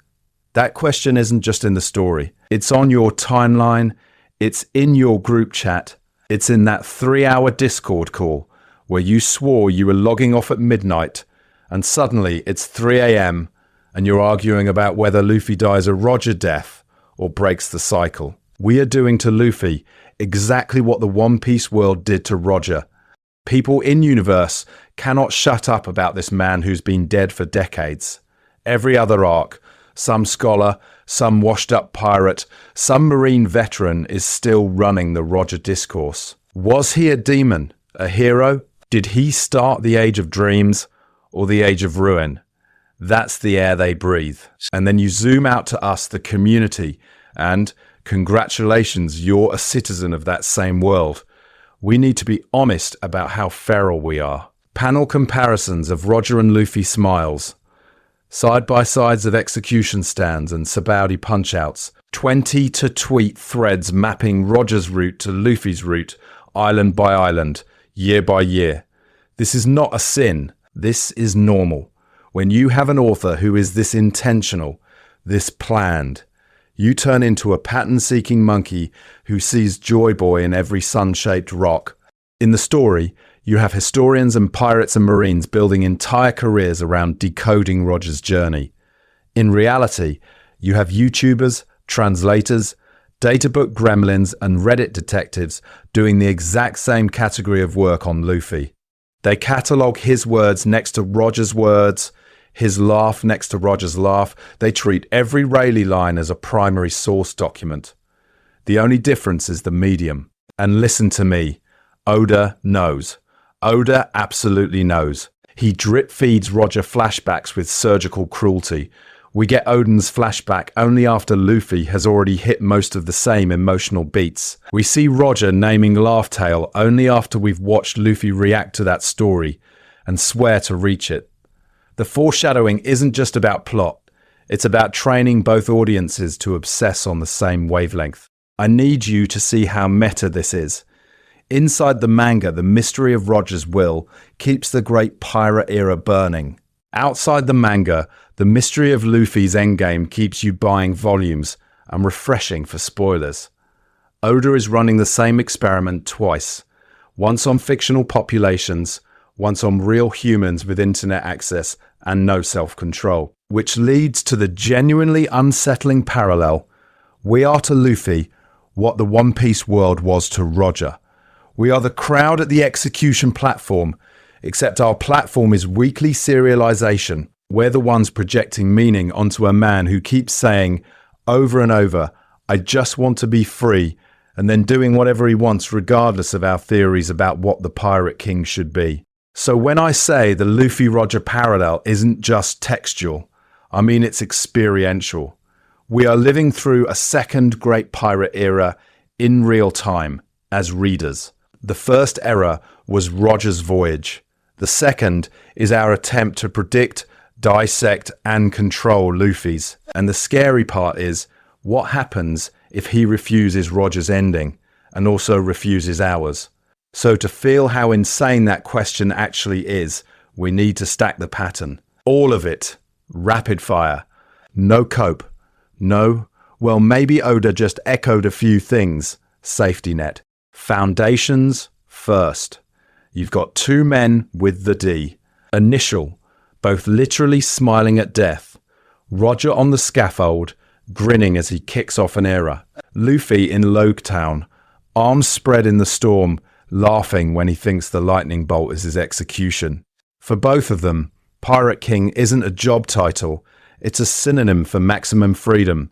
Whitebeard dies screaming that someone will inherit Roger's will and conquer the seas. Rayleigh tells Luffy that Roger was waiting for someone like you to carry that dream forward. And hanging over all of it is that straw hat, from Emu's frozen trophy room to Roger's head to Shanks to Luffy. That's not an accessory, that's a relay baton. Journey parallels next. Roger's execution in Loguetown starts the Great Pirate Era. Luffy's brush with execution in the same town reaffirms it. Roger climbs Reverse Mountain to enter the Grand Line. Luffy slams the Going Merry up the same red wall. Roger hears the bell of Shandora and carves his message in Sky Pier. Luffy rings the same bell to declare war on the world and send a signal to the Sky Island and the sea below. Roger promises Fishman Island a future tied to Joy Boy. Luffy promises to make Fishman Island a place where his friend can walk under the sun. Wano is explicitly Roger's last stop before the final island, and it's explicitly Luffy's as well. Same route, same milestones, same storm, abilities and roles. Both hear the voice of all things, both get briefed on Joy Boy and the Void Century, and still choose to laugh and move forward instead of role-playing historian. Luffy's fruit is revealed as the Nika model. Roger's era was already haunted by Joy Boy's absence, waiting for that role to reboot. When Roger reaches the final island, he laughs at the world's ultimate secret. When Luffy hears the story, he collapses into the same stupid, uncontrollable laughter. Different century, same punchline. Crew and world reaction. Both men build crews of absolute weirdos who would rather die than betray them. Both inspire global fear and global admiration at the same time. Governments panic, scramble, and rewrite policy around them. Other pirates quote their words as scripture. The community inside the story treats Roger said this and Luffy said this as the same category of prophecy. So listen to me, when you pile all of that together, the Luffy is just kind of similar to Roger. Take stops being tenable. This is not a sin. This is not overreading. This is the author screaming in intentional, structural foreshadowing. And I need you to hold that weight in your head, because next we're going to ask whether this is homage, or whether Oda pre-wrote a role called Pirate King and is forcing different men through the same meat grinder of an ending. So what do we actually do with this without turning into doomsday prophets on the timeline? Because once you see Luffy and Roger sharing a script, it's very easy to jump straight to, cool, Luffy's getting executed on panel. Pack it up. Here's the thing. We're heading into the final saga. The part of the story where all these parallels either cash out or get violently subverted. That's fun. That's terrifying. This is fine. This is normal. Long-form storytelling is supposed to make your brain spin between Oda planned everything and I'm coping. I need you to hold two ideas in your head at the same time without your skull crashing. First, Luffy is absolutely bound to Roger's path. That's not tinfoil. That's Rayleigh staring at this kid in Sabaody and hearing his captain's voice again. That's Whitebeard dying to declare that someone will inherit Roger's will and drag the world into a new era. The author is screaming, this boy is the successor. Second, Oda has been just as loud that Luffy is supposed to surpass and diverge. Roger reaches Laugh Tale and laughs, then stops. He's too early. Joy Boy's promise is unfinished. Luffy hears that story, bursts out laughing at the exact same absurdity, and then says, I'm still going. Same setup, different answer. Same script, new performance. So when you're reading the endgame, I need you to stop treating it as a prediction contest. Will Luffy be executed on a platform is the least interesting version of this conversation. The interesting version is, at each major decision point where Roger zigged, does Luffy zig or does he finally zag? When the whole world turns its guns on him the way it did on Roger, does he smile and accept the role, or does he weaponize that role into something Roger never had the chance to do? Because the emotional core here is not will Luffy die Roger's death. The emotional core is what does it mean to be free in a world that keeps handing you someone else's destiny? The world government wants a script. The will of D is a script. Even the Straw Hat is a script. Emu, then Roger, then Shanks, then Luffy. Inherited will is beautiful, but it's also a chain. Freedom is deciding what you actually do with that chain. So how do we watch this without losing our minds? We need to treat every new chapter as another data point in the parallel, not instant proof that Oda planned every panel in 1997. You don't have to scream foreshadowing every time Luffy laughs. You can quietly ask, is this Roger's move or a deviation? This is not a sin. This is not bad fandom. This is how you read an intentional endgame without turning into a pattern-seeking monkey who sees Joy Boy in every toast crumb. And if you do that, something really uncomfortable starts to appear when you line up Roger's final days against the current board. And that's where we're going next. So here's where I need you to zoom out for a second, because this is the part the community keeps emotionally dodging. When you line up Roger's life and Luffy's life, panel for panel, the result is not, wow, what a cute homage. The result is, oh, Oda is running the exact same experiment twice. Luffy is not a random successor the narrative stumbled into. He is deliberately constructed as the man who will walk Roger's path, step on Roger's landmines, meet Roger's ghosts, and then make the decision Roger couldn't. Here's the thing, Roger isn't the answer. Roger is the question. He's the giant question mark Oda slams at the start of the Great Pirate Era. What happens if one man reaches the final island, learns the truth of the world, hears Joy Boy's apology, laughs, and then chooses not to act directly? That's not a trivia detail. That is the foundational unknown of the whole story. Oden's flashback spells this out. Roger gets to Laugh Tale, bursts out laughing, names it, and then instead of saving the world, he disbands the crew, has a kid, and turns himself in. Whitebeard hears the same story and decides, nah, I'll let the next generation handle it. Rayleigh literally tells Luffy at Sabaody, do you want to know everything now? And Luffy says no. That's not coincidence. That's the author underlining the question in red. Now run that forward. Luffy is the answer mark at the end of the sentence. What happens when a man with the same will, the same stupid grin in front of an execution stand, the same "I don't want to conquer anything" philosophy, is forced to confront that same truth, but with even more stacked roles? Joy Boy, Nika.